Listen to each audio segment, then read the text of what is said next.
Welcome everyone to the Inhuman Encounters iceberg. This video will cover a bunch of lesser known accounts of people encountering things that weren't remotely human.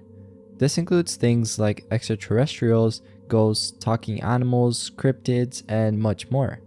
And I took the time to make this iceberg myself and made sure the cases were all super obscure and unknown. So if you guys like that sort of stuff, make sure to like and subscribe. It helps the channel out. Anyways, let's get straight into the video now with the first entry. From outer space to County Limerick. On December 26, 2001, Jerry Battles was walking home after spending some time with friends at the Seven Sisters pub in the village of Kildamo. It was around 8 p.m. and Jerry was making his way back to his house in Pellesconry. The night was crisp and clear, with frost gently covering the landscape. Jerry decided to stop for a moment to gaze at the stars. The night sky was so bright that it seemed one could read by the light of the stars alone. As he admired the view though, his attention was suddenly drawn to a bright white light emanating from the other end of the small country lane he was walking down. The light was intense and seemed almost surgical in its precision. Jerry then felt an overwhelming sense of curiosity and unease. The next thing he knew, he was no longer on the country lane. He found himself aboard what appeared to be a spacecraft, and around him were about 40 other humans, all standing in a subdued, statue-like state. The people were of various ages and stood shoulder to shoulder like mannequins. Jerry realized he was also paralyzed, only able to move his eyes, and next to him stood a man wearing a coat and hat reminiscent of the style worn by the television character Columbo. Jerry's next conscious memory was floating into a larger chamber with a 360-degree viewing deck. In this room stood an inhuman entity, which Jerry identified as an extraterrestrial. The being had an oversized, cone-shaped head and large reflective black eyes. Jerry couldn't discern if the creature had arms or legs though, and the encounter felt surreal, almost dreamlike. The extraterrestrial communicated with Jerry through telepathy, expressing curiosity about why he wasn't terrified like the others. Jerry responded by asking if he should be afraid. The alien's reply wasn't really clear though, but the implication seemed to be that Jerry had nothing to fear. The extraterrestrial then asked Jerry what he would like to see. Jerry instantly requested to see the North Pole, and the alien then gave a command, and in an instant they traveled to the North Pole. Jerry described the experience as feeling like driving through a snowstorm at incredible speed. As they traveled, the extraterrestrial delivered a message to Jerry. The message was dire, warning that in 850 years, a giant asteroid the size of Munster would obliterate Earth. The alien explained that their species was 4 million light years more advanced than humans and had been observing Earth for millennia. According to the alien, humans had excelled only in global warfare and lying to one another. The message concluded with a reference to the Force, urging Jerry to harness it. The extraterrestrial also warned of an impending global financial crisis and stated that if humanity didn't change its ways, it would face extinction like the dinosaurs. After delivering this message, Jerry's memory of the event became hazy. He had no idea how long he had been on the spacecraft or what had transpired in detail. It wasn't until a contractor working at the regional hospital found Jerry's coat on the hospital roof weeks later that he began to recall the incident. The coat's discovery triggered his memories of the abduction. Jerry decided to come forward with his story nearly 15 years later in February 2016. He shared his experience with the Limerick Post newspaper, hoping to convey the importance of the message he had received. Jerry, a retired carpenter and grandfather, insisted that his account was true. He described himself as a quiet-natured gentleman and dismissed any skeptics who doubted his story. Jerry believed that the extraterrestrial message was crucial for humanity to hear, emphasizing that people needed to open their minds to the truth. In addition to recounting his abduction though, Jerry speculated that the aliens used dark matter or dark energy as a cloaking device to keep their universe hidden from ours. He hoped that his story would one day reach the scientific community and help uncover these hidden galaxies. Despite the skepticism he faced though, Jerry remained certain about the authenticity of his experience. He expressed a sense of duty to share the message, even if it meant being ridiculed or misunderstood. Creature from the Maldives Lagoon. One night in 1998, Ibrahim Ismail and his friends were out fishing in a lagoon in Maldives. The night was chilly, but the group stayed out for a long time, enjoying their activity. At some point during their expedition, they noticed a figure in the distance, which they initially assumed was another person. However, as they moved closer, they quickly realized that this was not no human. The figure stood about 100 feet away and appeared man-like at first glance. But as it drew nearer, the fishermen saw it was something entirely different, something monstrous. The creature was estimated to be around 10 feet tall, and its enormous size alone was enough to instill fear in the group, but it was its appearance that more terrified them. Rooted to the spot, unable to move due to their overwhelming fear, the men watched as the creature approached. When they finally regained the control of their limbs, they ran towards the shore as fast as they could, and they glanced back while running and saw that the creature had large, glowing eyes staring at them. As they reached the shore, though, the creature continued to follow them. The men were filled with an insane sense of dread, expecting the worst. But just as suddenly as it appeared, though, the creature simply vanished without a trace. It was as if it had never even been there. The group speculated that perhaps it couldn't cross the threshold of the beach, but they had no way of knowing for sure. They were just relieved that it was gone. This encounter left them really weirded out, and they couldn't stop thinking about the creature they had seen. And actually, a month later, the creature was set to emerge again. This time, it was seen by another fisherman who was also fishing in the same lagoon. This man reported that the creature suddenly left the water and walked across its surface.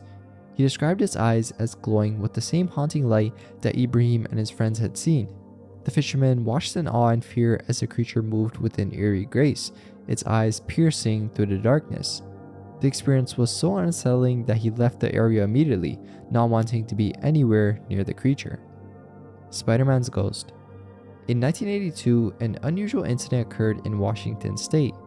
The witness, then a 5-year-old, was visiting her grandmother on the reservation where she lived.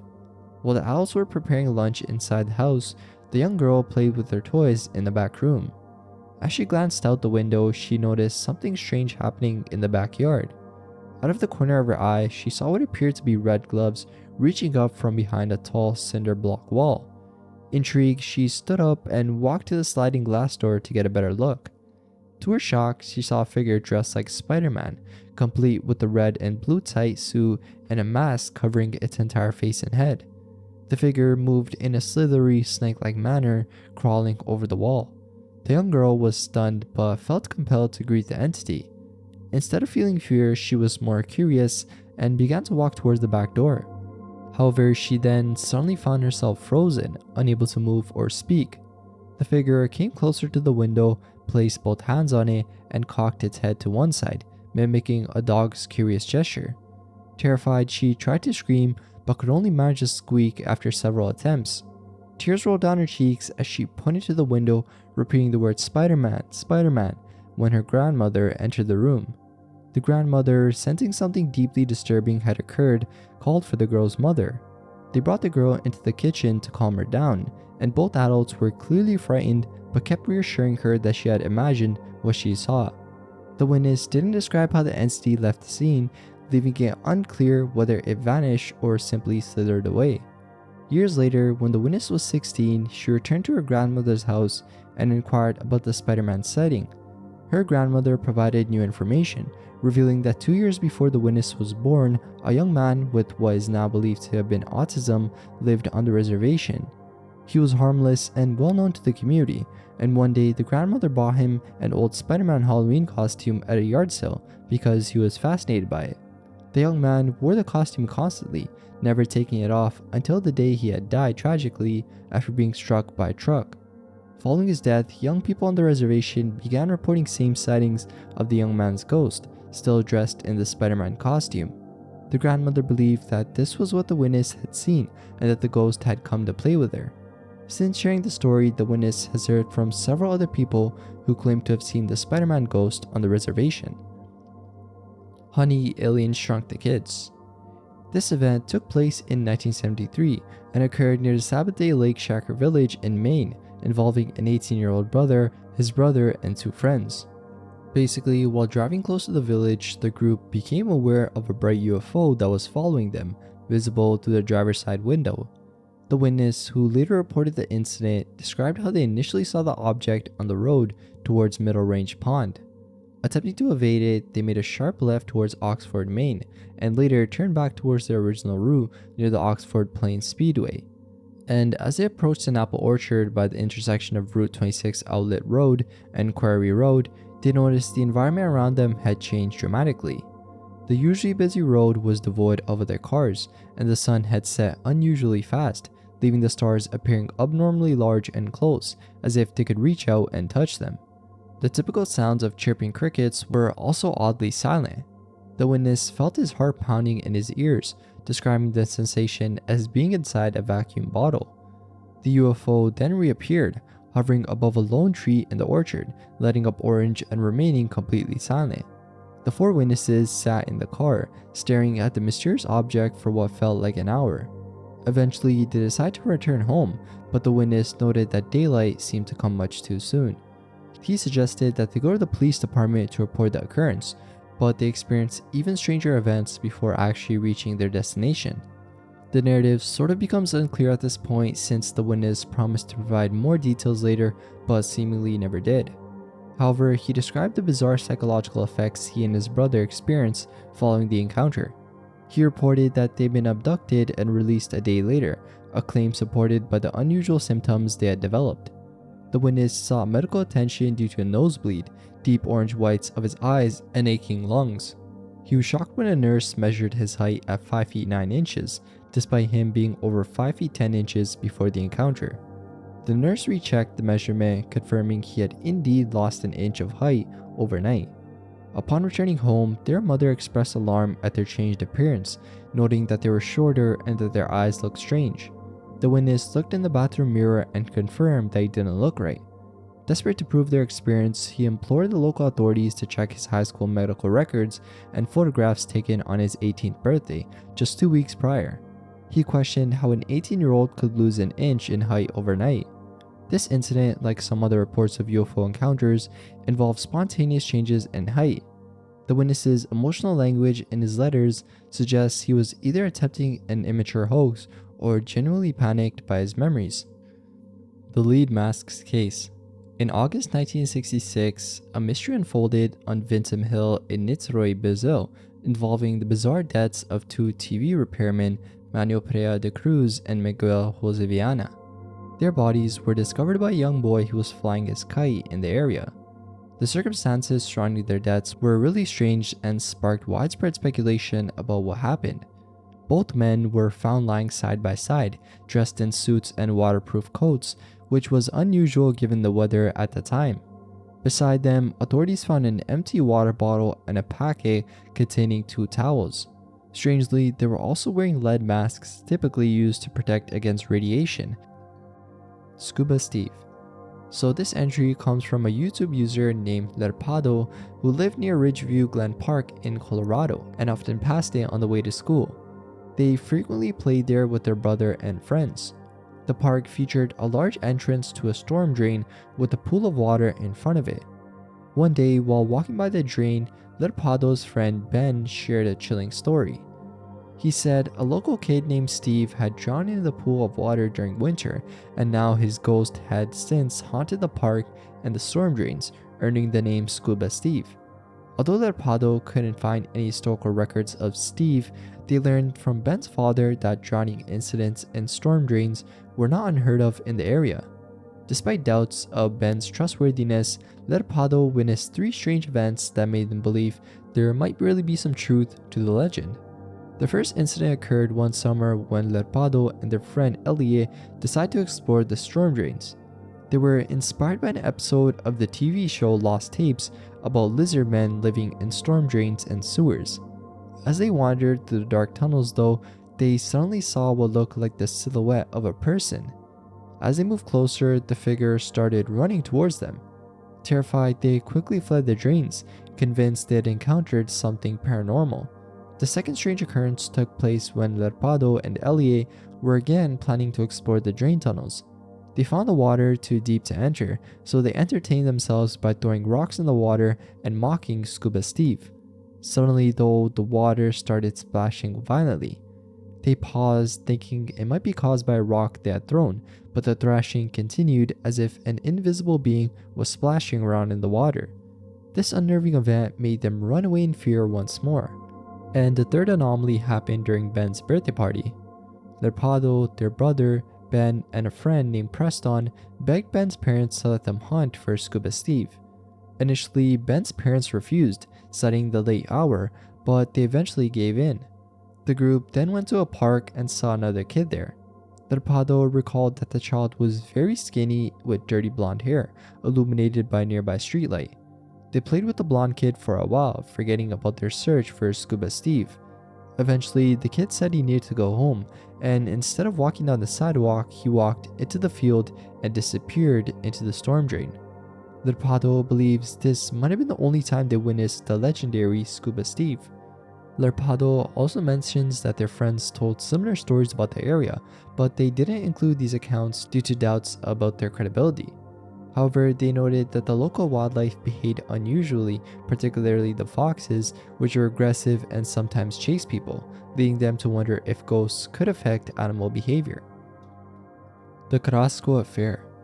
The Carrasco Affair is a supposed extraterrestrial encounter that took place in the morning of January 28, 1976. This incident involves Miguel Fernandez Carrasco, a young farmer from the town of Benecazon in the Sevilla province of Spain. Known for his solid reputation and hard-working nature, the events that unfolded dramatically changed his usual quiet life. Miguel had visited his fiancée in the nearby village of Sanlúcar de Mayor and was walking back home on a dark, isolated road. This area had a history of UFO sightings, but nothing had prepared him for his own encounter. As he neared his home, he heard a noise similar to a jet aircraft and saw a dazzling light approaching him rapidly from the sky. Despite attempting to run away, the light caught up with him several times before landing on 3 legs beside the road near lemon and olive plantations. The UFO was described as a rectangular craft about 2 meters wide and 3.5 meters high, with a structure taller than a telephone booth. It had no visible windows or markings, but featured a very bright top light emitting red and white flashes.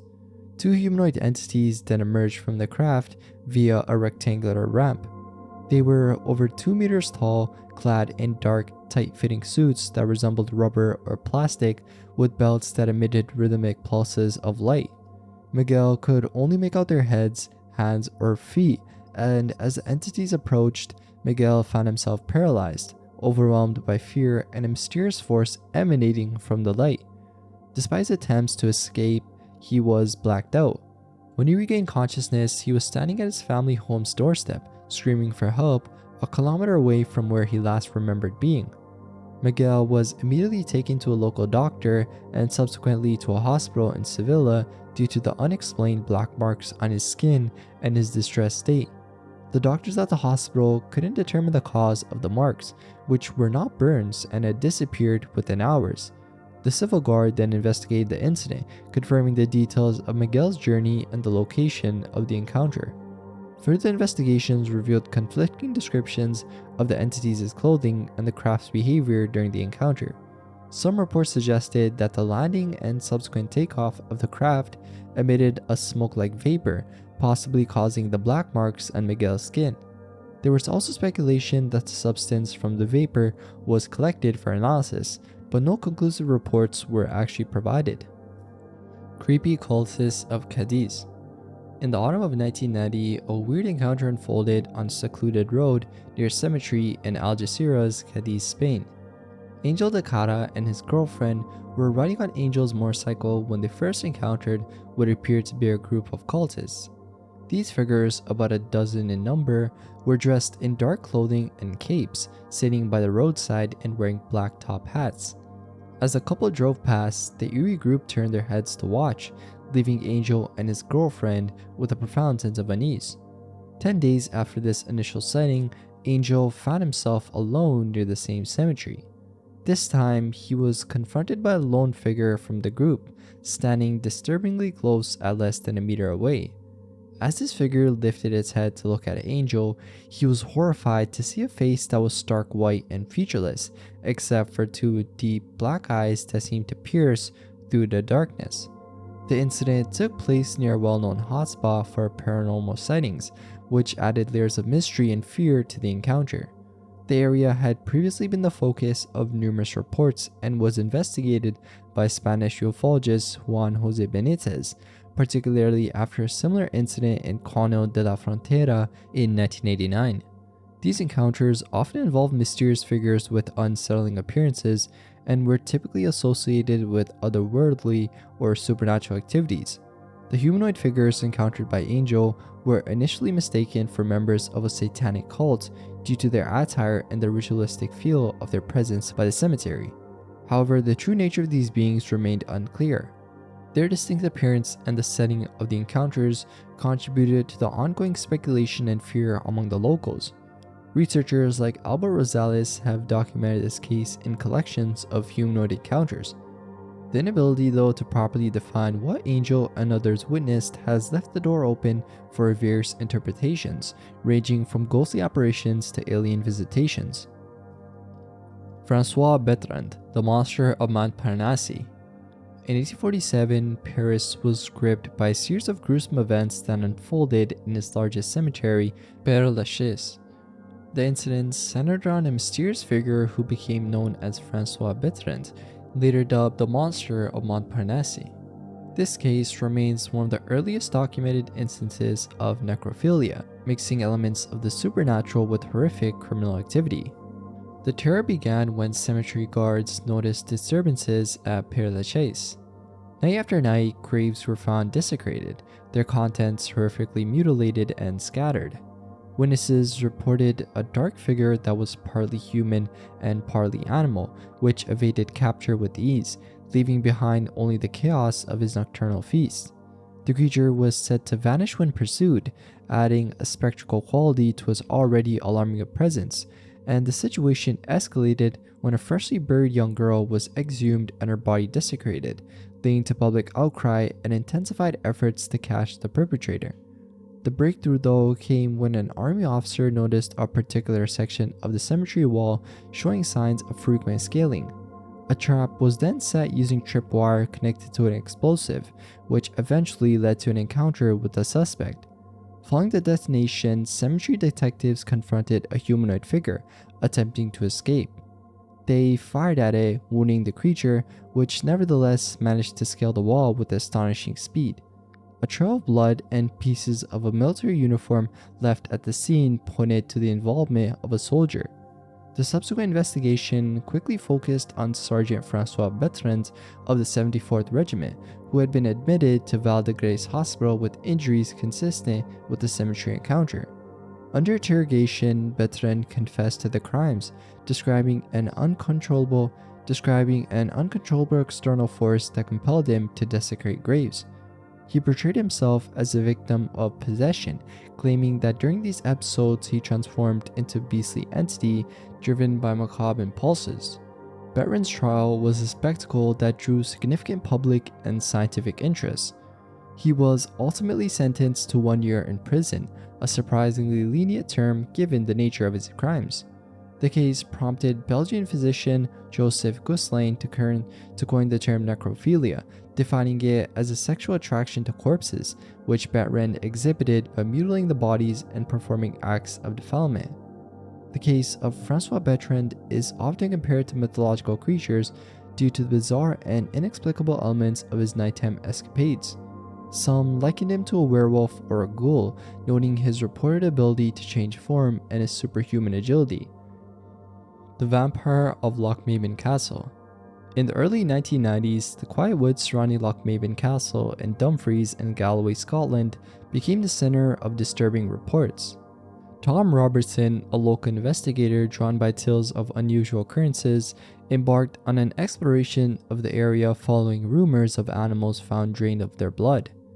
This detail, reminiscent of classic vampire lore, prompted Robertson to seek out the truth behind these tales. Robertson's investigation led to a startling encounter with a tall figure shrouded in sacking with a hood over its head. The creature, which possessed black eyes and a gray face, exhibited agility and behaviors which were not typically human. It leapt into a tree and swung away, eluding further interaction or capture. This sighting only deepened the mystery and spurred further speculation about the presence of a supernatural entity in the vicinity of the historic Lochmaben Castle. Driven by his initial encounter though, and fueled by the persistent local lore, Robertson returned to the area 8 years later, determined to find more evidence. During this follow-up investigation, he managed to capture a couple of photographs of the figure. These images, though compelling, were met with a lot of skepticism and raised questions about their authenticity. Critics argued that the photos could have easily been staged, suggesting that the figure might simply be a person dressed up to perpetuate the local legends or for personal amusement. Despite the doubts surrounding the photographs though, the legend of the Loch Maben Castle vampire persisted. The story encompasses elements typical of vampire myths, like nocturnal activities, predation on animals, and an ability to swiftly move and mysteriously disappear. The community's reaction was filled with fascination and fear, with some considering the tales a thrilling addition to the area's history, while others viewed them as unsettling reminders of the unexplained. The lack of concrete evidence though and the nature of the reports contribute to the ongoing debate between believers and skeptics about what it really is. Charlie Clark wrestled a ghost. In the shadow of the Spanish-American War, a really weird encounter unfolded. Charles H. Clark, a soldier recovering from typhoid-related complications, found himself at the heart of a haunting. Basically, while stationed at Washington Barracks for medical treatment, Charles shared his ward with 2 other soldiers, one of whom was simply known as Smith, a man described by peers as particularly unfriendly. Smith's sudden death one night, though under mysterious circumstances, marked the beginning of an eerie series of events that would culminate in confrontation. After Smith's burial, Charles returned to duty, assigned to an isolated tent on the outskirts of the barracks. It was during one of his routine trips to fetch coal on a bitterly cold January night that he experienced a surge of terror. This dread was so intense that Charles, a man not given to religious fervor, cried out in fear for his soul. Despite this overwhelming fear though, he managed to return to his tent, attempting to settle down with a book, hoping to calm his nerves. However, peace was not to be his companion for long. The tent flap rustled open, and the ghostly figure of Smith emerged, his intentions malevolent. The spectre approached Charles and proclaimed that he had come for him. Reacting instinctively, Charles leapt to engage the ghost, a physical confrontation that defied his expectations as the ghost, with surprising force, threw him to the ground. The struggle was really intense but brief, and while Charles's comrades rushed to his aid, drawn by the noise of the scuffle, they saw nothing. No ghost, only Charles in a state of distress. Shaken to his core, Charles maintained that he was fully lucid during the encounter, insisting that his battle with Smith's spirit was as real as any fight he had faced in life. The incident left many questions unanswered. Was Charles experiencing a hallucination brought on by his illness, or had he indeed crossed the veil that separates the living from the dead? And the event didn't really fit into the timeline of the known Spanish-American conflict, which adds some confusion. The Eternal Army of Otterburn. On a cold August night in 1388, the clatter of armor and the clash of swords filled the air. This was a setting of fierce battle between Sir Henry Percy of England and Sir James Douglas of Scotland, where Percy sought to reclaim a stolen banner bearing a blue line emblem, a symbol of his pride and honor. This battle, though centuries old, continues to echo through the ages, not just in history books, but in the whispers of those who claim that the warriors of old still roam the fields. Late one night in 1888, exactly 500 years after the fateful battle, Percival Hall and John Elliston experienced a really weird paranormal encounter. While tending to their sheep, they heard the unmistakable sound of trumpets and the pounding of hooves emanating from a nearby ridge. Compelled to investigate what was going on, they went, only to see a vision that defied explanation, being a cavalry division of medieval knights clad in 14th century armor charging across the ridge. Driven by an irresistible urge to follow, Hall and Elliston pursued the ghostly figures, only to stumble upon a scene straight out of history, being a battle raging beneath them, with spectral figures locked in eternal combat. The clang of metal and the cries of the fallen filled the air, yet only Hall witnessed the apparition. Elliston heard the sounds but saw nothing. Decades later, in November 1960, the legend of the Eternal Army of Otterburn would once again resurface in a modern encounter. Basically, in this encounter, Mrs. Dorothy Strong was traveling to the area by taxicab when her journey took an unexpected turn. The car came to a halt, the engine died, and the fare meter malfunctioned as if the vehicle had hit an invisible barrier. Then, without warning, a host of armored specters surrounding the cab, pressing in with an intensity that turned the cold night terrifying. Just as suddenly as they appeared, though, they vanished. These encounters at Otterburn, separated by years but linked by the figures of an army lost in time, suggests more than mere ghost tales. Some speculate that these manifestations could be a form of residual haunting, where emotions and events are so powerful that they imprint themselves on the surroundings, replaying endlessly through the ages. Others suggest a connection to electromagnetic fields that could be particularly strong in this area, influencing both the environment and the perceptions of those who venture there. This theory is added by the similarities noted by these ghostly manifestations and encounters with unidentified flying objects, where witnesses report similar disruptions in electrical equipment and the eerie sensation of invisible barriers. Talking Devil Bird of Millville. On January 21, 1909, in Millville, New Jersey, Dan Polsek, a local resident, was completing chores in his backyard when he heard an unexpected visitor, being a creature reportedly standing 18 feet tall and resembling a monstrous bird, which not only spoke in perfect English but also asked for directions to the garbage can. The creature's appearance was overall really unsettling, with the sacking material draped over it and a hood covering its head. Its eyes were black and its face was gray.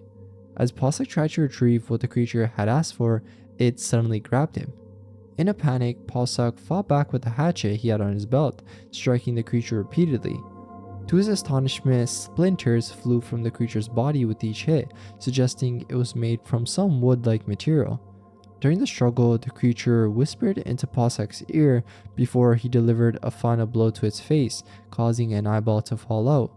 The creature then inflated its body like a balloon and floated away, disappearing into the night sky.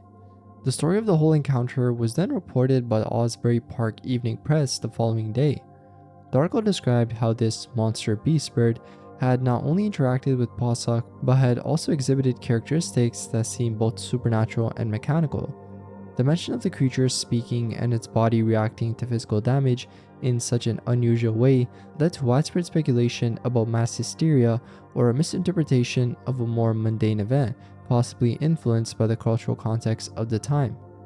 And further deepening the mystery, this event also coincided with the series of sightings across the American Northeast during the same period. Reports from neighboring states describe similarly fantastical creatures, ranging from fire-breathing dragons to unicorn-horned beings, suggesting a wave of hysteria or a surge in folklore-inspired hoaxes. Mystery of the Miruela. In 1939, as the shadow of the Second World War was spreading, an encounter unfolded on the waters of the Hawkesbury River in New South Wales, Australia. Doug Bradbury, accompanied by a friend, was rowing quietly when the surface erupted, revealing a really weird creature. This event marked the first recorded sighting of what would become to known as the Hawkesbury River Monster, often referred to by the local Aboriginal name Miruela. The creature described by Bradbury was a mysterious behemoth, estimated to be around 15 meters in length. It featured a serpentine head perched on a long neck, a body with visible humps, and large flippers that stirred the murky depths. This description aligns closely with ancient marine reptiles known as plesiosaurs, thought to have gone extinct millions of years ago. However, the idea that a population of these prehistoric animals could have survived undetected in modern times stretches the boundaries of conventional science and zoology. Rex Gilroy, a noted Australian cryptozoologist, has been at the forefront of researching this creature. Gilroy suggests that the Miruela might indeed be a relic plesiosaur, a theory that draws connections between the physical descriptions provided by eyewitnesses and fossil records from the Mesozoic era found in regions close to the Hawkesbury River. And the Miruela has also been a long part in local Aboriginal folklore, evidenced by 3,000-year-old rock engraving discovered near Brisbane waters. This engraving depicts a creature really similar to the descriptions of the river monster he had encountered, suggesting that encounters with this being may have spanned thousands of years. Throughout the years, though, there have been other numerous sightings. One particular notable account occurred in 1945 when John Nelson and his friend Bob encountered the creature up close. Their descriptions of its massive size, scaly texture, and dinosaur-like appearance added more interest to the growing legend. Despite these narratives though, skeptics argued that these sightings could be misidentifications of known animals, like maybe large eels or other aquatic species native to the region. Others suggest that logs or debris often seen floating in rivers might be mistaken for a living creature when viewed from a distance under certain conditions. Cryptozoologists and paranormal enthusiasts continue to be fascinated though by the mystery of the Miruela, drawing parallels with other lake monsters globally like Nessie of Loch Ness. The debate between believers and skeptics remains vibrant, with ongoing expeditions and technological advancements promising the potential for new evidence that could one day shed light on the true nature of the Hawkesbury River monster. El Petizo. In the northern region of the province of Salta, Argentina, a figure known as El Petizo has been part of local folklore due to its reported attacks on lone individuals in rural areas during the night. The figure is described as a shadowy entity that assaults its victims and then vanishes upon the arrival of help. It's said that this creature is impervious to physical attacks, including stabbings and gunshots. One incident occurred in 2002 when a young man from El Duraznito, just southeast of Rosario de la Frontera, became the 7th reported victim of El Petizo. The young man, who wished to remain anonymous, shared his experience, which was later reported in El Tribuno of Salta. According to his account, while riding his bicycle with the intention to go hunting, he was forcefully knocked down by an unseen entity. Upon looking up, he saw a black, shadowy figure standing over him. In a panic, he shot at it with the shotgun and attempted to stab it, but neither action had any effect. The figure then dragged him across the ground by his hair until a local man, attracted by screams, came to his aid. The appearance of the bystander caused the entity to disappear instantly. This location is near the Cave of the Black Ones, a site believed to have been inhabited by the Candelaria culture about 800 years ago. The area is known for its mysterious atmosphere and has been linked to various legends, including that of El Petizo. And local volunteer firefighter Jose Alvarez mentioned that some residents suspect UFO activity might be connected with these occurrences, citing reports of unexplained aerial lights and other phenomenon in the region. These sightings have led to speculation about extraterrestrial involvement, although this remains unconfirmed as formal investigations have yielded no conclusive results. Pale Horse of Paloma Azul. In 1876, Tequila, a town in Jalisco, Mexico, was the site of a chilling event that echoed its violent past. The town, established in 1530, had previously experienced significant upheaval during the Mixtlan War in 1541. During this conflict, indigenous groups, including the Kashkanes, opposed Spanish rule. These groups fortified themselves on Tequila Mountain, resisting Spanish forces. Amid attempts at peace, Fray Juan Calero was killed by indigenous fighters, his death escalating the conflict further. Centuries later, Tequila's history of conflict seemed to resurface in a mysterious and possibly supernatural incident. One autumn evening in 1876, a figure on a pale horse appeared at the town's outskirts. This figure, riding at a gallop through the streets, was shouting, "Execution! Execution!" And after traversing the town, the horseman and his steed slowed to a trot and vanished as they reached the village's far edge. Immediately following this setting, a dense, eerie mist descended upon Tequila, enveloping the streets and reducing visibility to mere feet. This mist infiltrated homes, causing distress particularly among the young and elderly by limiting their ability to breathe. By dawn, the mist had lifted though, but its departure marked the onset of a devastating outbreak. A rare and virulent disease known as Paloma Azul rapidly spread through the village, claiming hundreds of lives within a week and leaving lasting scars on the community. The identity of the horseman and the origins of the subsequent disease, though, remain unknown. Some speculate that this event was a form of retribution for past grievances, possibly linked to the historical mistreatment of indigenous peoples or the violent death of Friar Juan Calero. Others suggest that ancient deities might have exacted revenge for the desecration of their lands. This event, Tequila, is reminiscent of plague-bearer myths found worldwide though, where spectral figures are believed to herald or directly cause outbreaks of disease. These figures often appear during times of sickness and are thought to manipulate diseases to punish or cleanse communities. The Pale Horseman of Tequila fits this archetype, drawing parallels to historical accounts of entities like the Grim Reaper or other harbingers of doom that emerged during periods of significant illness, like the Black Death. Only disappearance Fujishiro bypass in the cars. On November 19, 1963, an incident unfolded on the Fujishiro bypass in Ryugasaki City, Ibaraki Prefecture, Japan. The central figures in this event were the branch manager of the Fuji Bank Katsushika branch, his deputy manager, and a significant client. Their morning journey for a leisurely game of golf, though, took an unexpected turn into the realm of the unexplained. As they drove along the seemingly mundane route, their attention was captured by a black Toyopet New Crown sedan with a Tokyo number plate. Notably, an elderly man was visible in the backseat, absorbed in reading a newspaper. The normalcy of the scene was soon disrupted, though, in a most astonishing way. As they passed Matsuura City and continued on the Fujishiro bypass, a weird smoke began emanating from the black car, which was about 150 meters ahead. In mere seconds, the vehicle that had been in plain sight vanished without a trace. The road ahead was straight, the visibility clear under the morning sun, leaving no room for logical explanations like sudden turns or hidden exits. The three men, witnesses to this phenomenon, were left in shock, unable to rationalize the sight of a car disappearing into thin air, accompanied by a cloud of smoke. And the account of this mysterious occurrence first surfaced in the March 4, 1964 edition of the Mainichi newspaper, featured not as a news report but within a section known for its lighter or anecdotal content.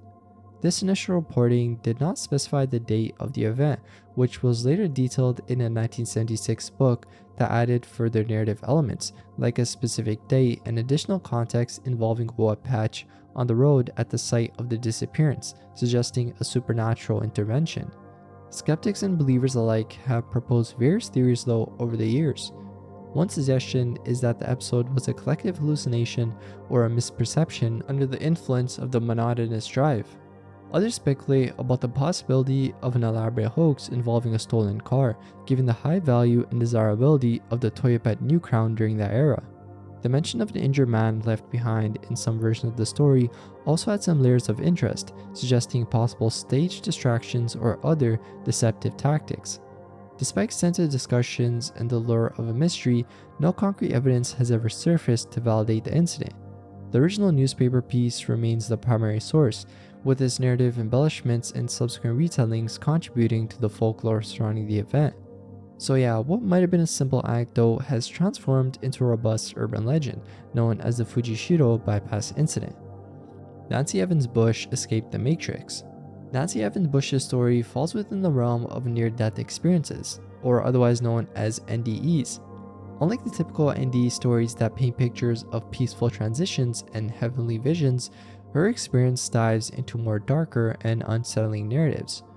This account stands as a profound anomaly and challenges the common perceptions of life after death and the nature of reality itself. It was during the mid to late 20th century, around 1962, when Nancy, undergoing intense labor pains with her second child, found herself thrust unexpectedly into a dimension that was as bewildering as it was terrifying. Initially experiencing the sensation of soul-body separation that many report in NDEs, Nancy's journey took a stark turn as she ascended into an immeasurable void that was devoid of light or life. In this vast blackness, Nancy encountered entities that were unlike anything familiar or comforting. These beings, which appeared as circular forms flickering between white and black hues, exuded an aura of authority and malice without explicitly being evil.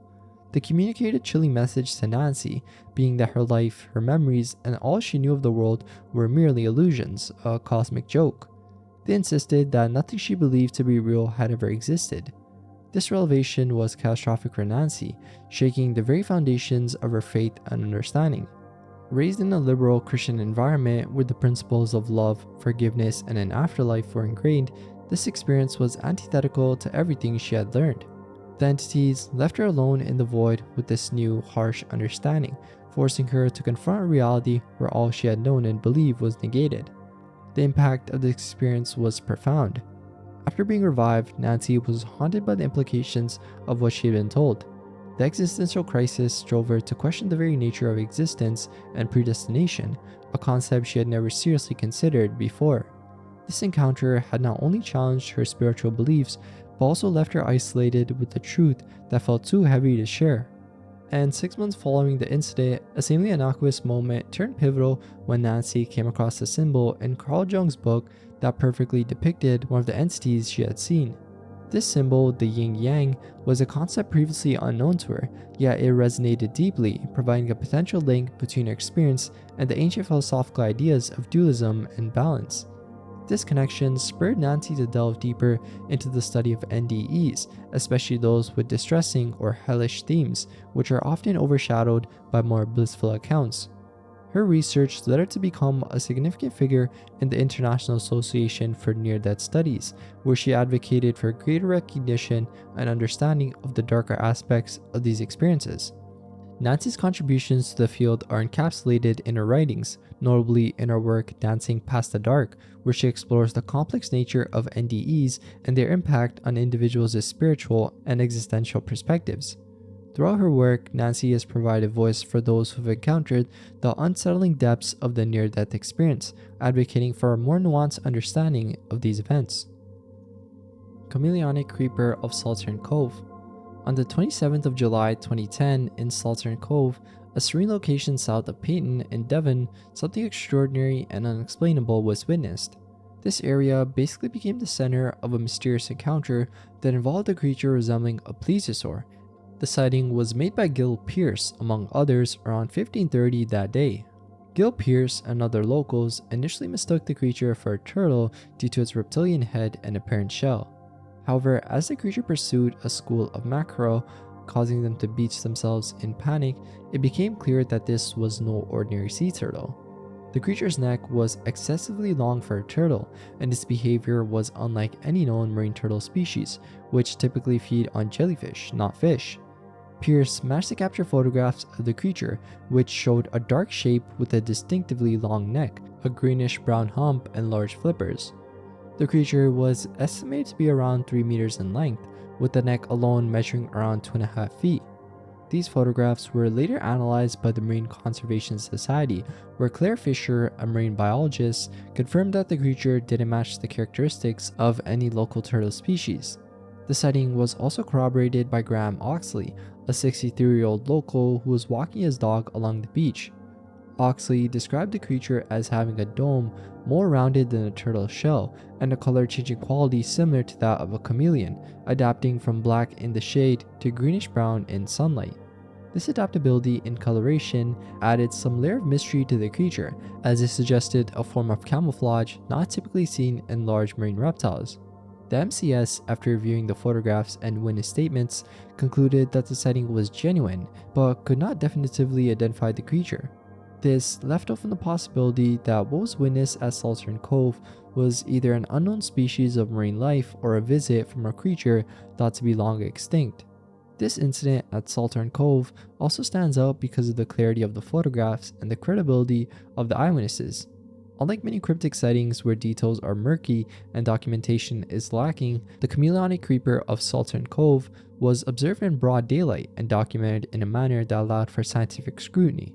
The presence of multiple witnesses, including the marine biologist's analysis of the photographs, lends some validity to the claims not often found in similar encounters.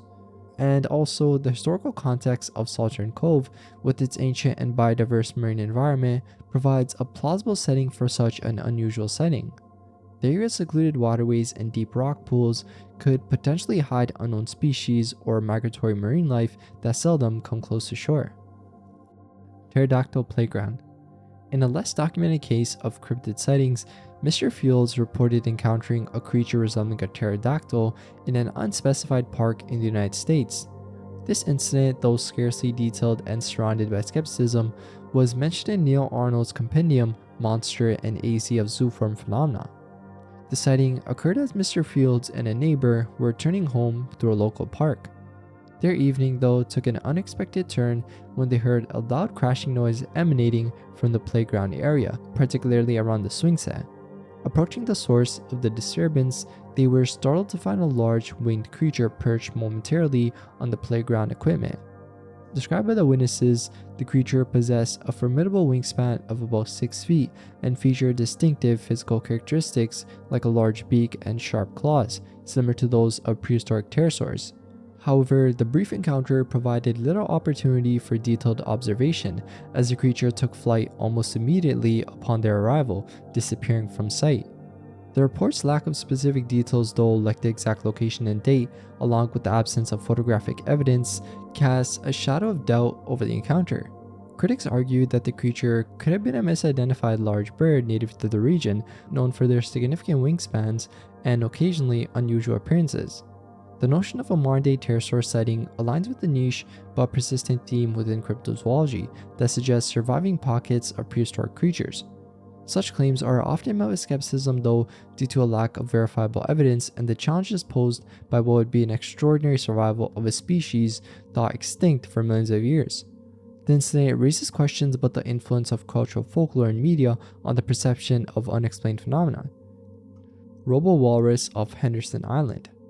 In the summer of 1983, an incident was reported by a group of fishermen and surveyors near Henderson Island, located off the coast of Puget Sound. This event, detailed in the Tacoma Daily Ledger on July 3rd of that year, described an encounter with a mysterious entity that had mechanical and biological characteristics. The group was engaged in a routine fishing expedition when they suddenly experienced an unusual auditory and visual phenomenon. A loud, unexplainable noise was accompanied by a surge of electricity through the water, followed by the emergence of intense, bright lights.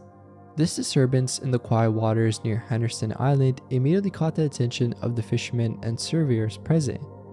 As they observed, a massive creature described as being about 150 feet long and 30 feet wide at its thickest point emerged from the depths. The creature's head was notably large, resembling the shape of a walrus's head, but on a much larger scale. It had 6 large, dull eyes that added to its formidable appearance, and notably, the creature seemed to be encircled by copper bands, which were speculated to emit the electrical shocks that rendered 2 men from the group senseless upon contact with the water. And further adding to the mystery, the creature exhibited features that seemed uncharacteristic of any known biological entity. It expelled electrified water from horn-like protuberances on its head and possessed what appeared to be a mechanical propeller instead of a tail. This propeller-like appendage suggested some form of engineered mobility. The spectacle didn't really last long either, and the creature soon dove back beneath the water's surface, though the glow from its body remained visible for some time afterward. This led to intense speculation among the witnesses and later among those who had studied the accounts of the incident. Loren Coleman, a renowned cryptozoologist, proposed that the so-called Henderson Island monster might actually be an unidentified submersible object, perhaps a form of technologically advanced machinery that far predated any known human inventions capable of such displays. The idea that such an advanced machine could exist in the 19th century opens a lot of questions about its origin. Questions like, was it an experimental military device, a piece of forgotten technology, or something else entirely? The debate over the nature of the robo-walrus of Henderson Islands continues to interest researchers, though, historians and cryptozoologists alike. Stumped by Specs. In 1959, a diver named Bob Wall embarked on what was meant to be routine exploration off the coast of Miami Beach, Florida. Bob Wall, an experienced diver, was guiding tourists aboard the glass-bottomed boat Comrade II, showing them the vibrant coral reefs beneath the ocean surface. During this tour, Wall spotted a sea cave that piqued his curiosity. With the tourists safely observing from the boat, Wall decided to investigate the cave's contents, expecting perhaps to find a rich variety of marine life or unusual geological formations. Upon entering the dark, shadowy expanse of the cave, though, Wall was confronted by a really weird creature that seemed from prehistoric times or from the pages of a science fiction novel. The creature he described was unlike any typical marine life observed in the region. It possessed a cylindrical body about 5.5 meters in length, supported by 8 long hairy legs, each extending about 3 feet. And it also featured a pointed head with short antennae and notably large stalked eyes that had brown spots, each about 2 inches in diameter, which earned the creature the nickname Specs. The encounter then took a turn though as Specs began to advance toward Wall. Feeling threatened by the creature's approach, Wall made the decision to retreat. He swiftly exited the cave and returned to the safety of his tour group, leaving the mysterious creature behind in the dark waters of the cave. Dr. Carl Schucker, a well-known figure in the field of cryptozoology, speculated that the creature could be an unusually large specimen of the Caribbean spiny lobster, which inhabits nearby waters. However, the size described by Wald was significantly larger than typical for this species, which rarely exceeds 2 feet in length. Alternative theories propose that the creature might be related to the Japanese spider crab, the only known crustacean to reach the lengths described, but this species is native to waters far from Florida, near Japan. The suggestion that Specs might be a previously undiscovered species or a rare genetic anomaly has also been floated by enthusiasts and researchers. Pazuzoids, a weird tale from Devil's Swamp. In an event dated June 8, 2000, at the sinister-sounding Devil's Swamp in Louisiana, an encounter unfolded at the crack of dawn. As the morning mist cleared at about 6:30 a.m., Roger Mixon, a 41-year-old local hunter, noticed an unusual object resting in a clearing near the swamp. The object was immense, dark purple, and shaped like a bat wing, measuring about 70 to 80 feet in length. This presence alone would have been enough to startle any onlooker, but what followed was even more astonishing. A drawbridge-type door on the object opened, revealing 3 humanoid figures that were observed near the object, engaging what appeared to be an attempt to capture a local alligator. These beings were ordinary, being that they donned what appeared to be golden crowns and wore iron-like breastplates. Their human-like faces were offset by lion-like sharp teeth and long hair. And it's said that each creature also had a scorpion-like tail and 4 wing-like protrusions, a detail that sort of ties their description to the ancient Mesopotamian winged demon Pazuzu, known for its hybrid and terrifying form. As Mixon watched, hidden among the foliage, the situation escalated quickly. One of the creatures noticed him, and in a startling display of interspecies interaction, he reflexively fired his 12-gauge shotgun. The shot hit one of the beings in the chest, but astonishingly it appeared unharmed. In retaliation, the creature used a device attached to its waist, emitting a beam-like light that struck Mixon on the wrist, leaving a permanent scar and significantly impairing the use of his arm. The creatures then ascended into their craft, which closed swiftly and departed at an incredible speed, leaving Mixon both physically injured and mentally shaken. This incident marked the last time Mixon ventured into those woods, the memory of that morning haunting him perpetually.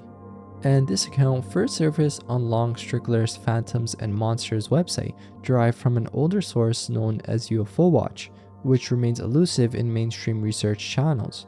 The detailed matching of the creature's characteristics with those of Pazuzu suggests a possible influence from ancient demonology, perhaps a cultural memory or archetype manifesting in a modern encounter.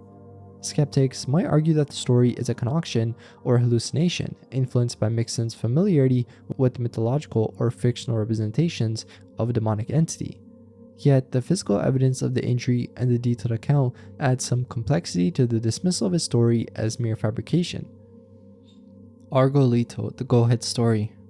In the Yaqui village of Turim in Sonora, Mexico, there lived a woman named Augustina Valencia, many generations before Rosalio Museas was born.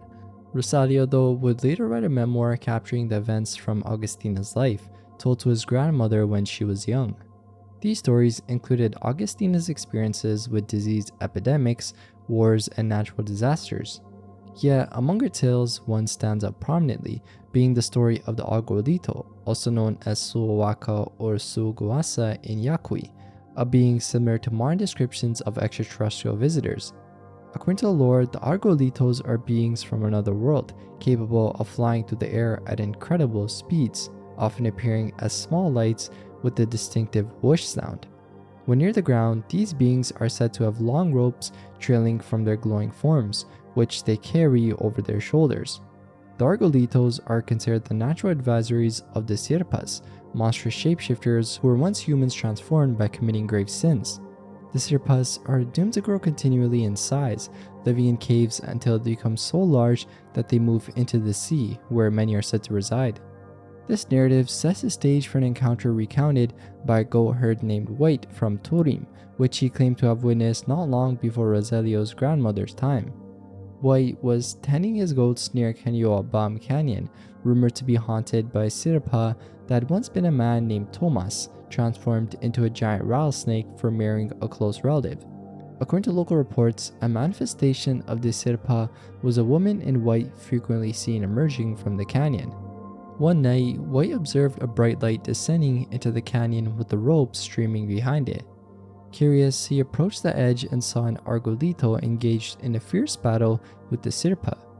The struggle lasted until dawn, culminating in the Argolito defeating this monstrous serpent. The Argolito then proceeded to cut up the serpent's body, tying the pieces with its rope. After this, the Argolito then noticed White. It approached him and offered to take him to its home world. White, perhaps recklessly, agreed and found himself transported across the cosmos to another planet. There, he was imprisoned alone for 3 days, during which he overheard the Argolito's children inquiring if they could eat him.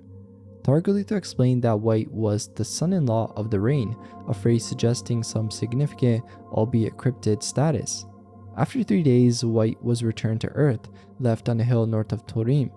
He made his way back to the village and recounted his experience, which Rosalia Moses' grandmother later confirmed as true. Dancing with Witches.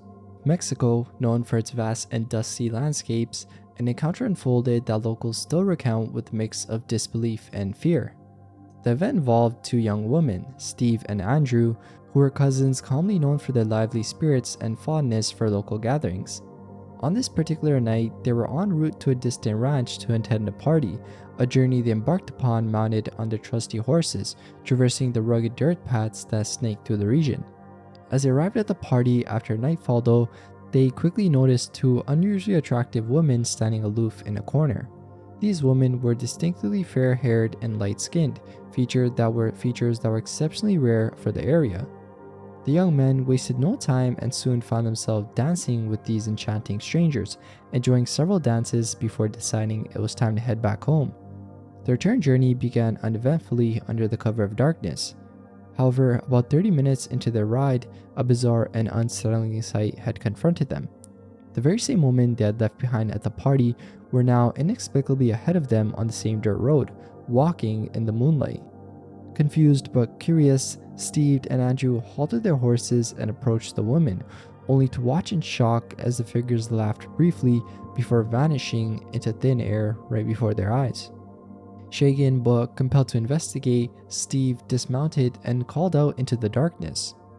In response, 2 large, shadowy birds emerged, their forms as dark as the night sky itself.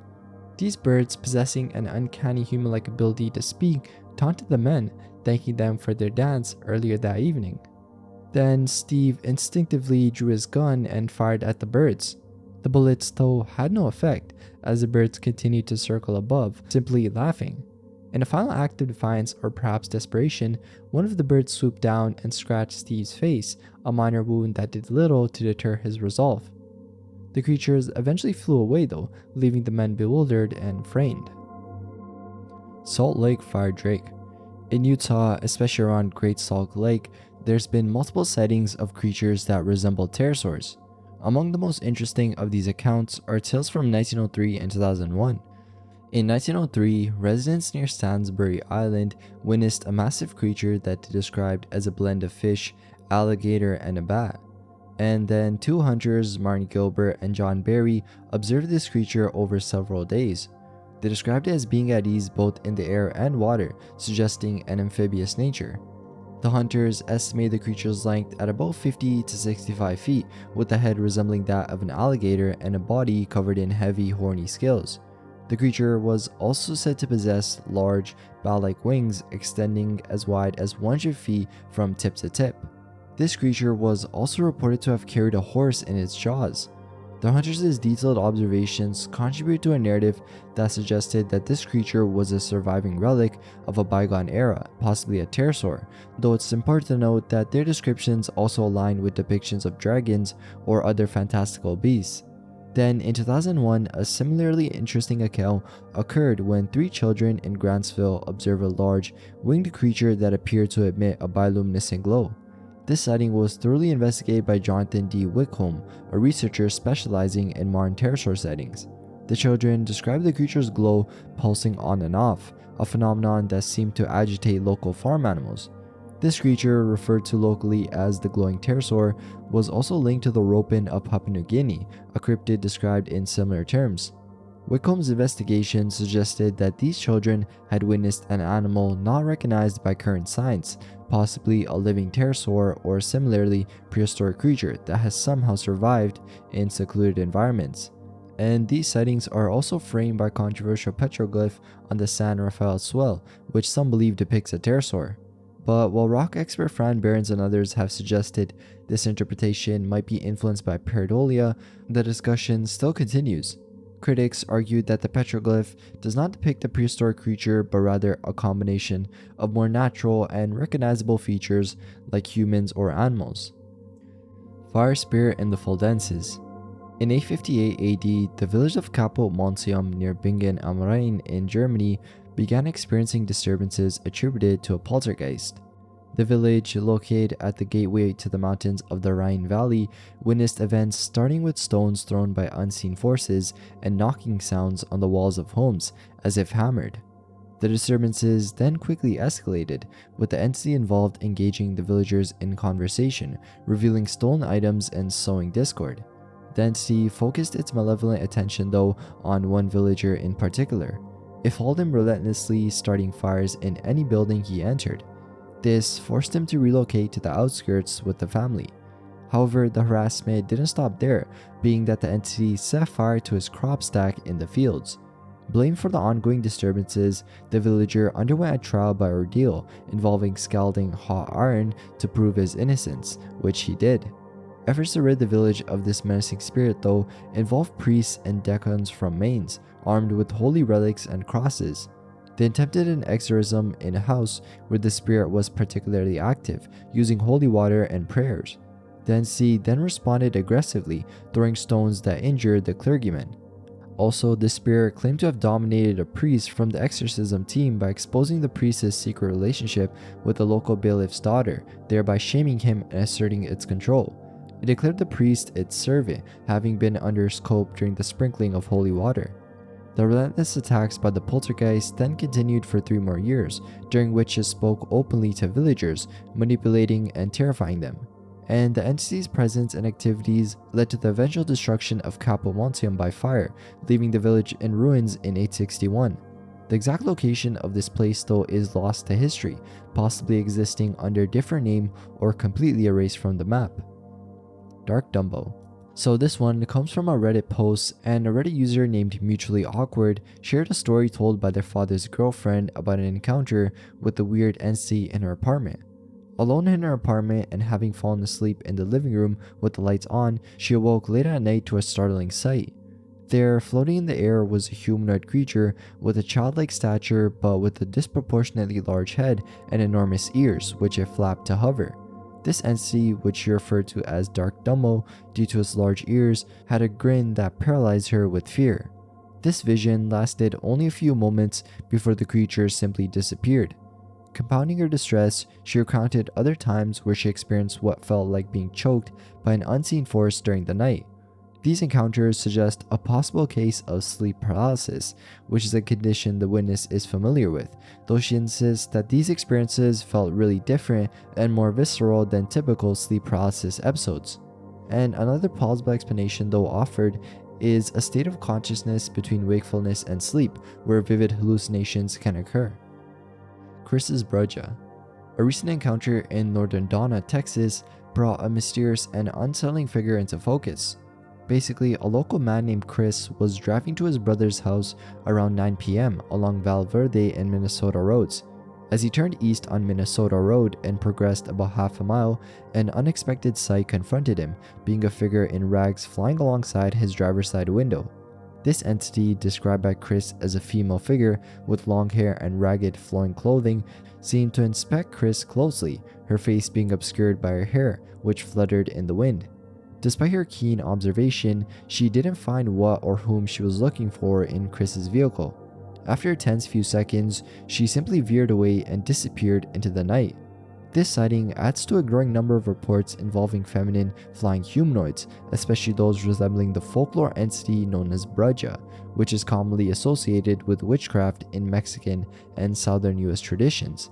These creatures are often depicted in folklore as figures that are draped in dark, tattered robes, capable of flight, and sometimes engaged in malevolent activities.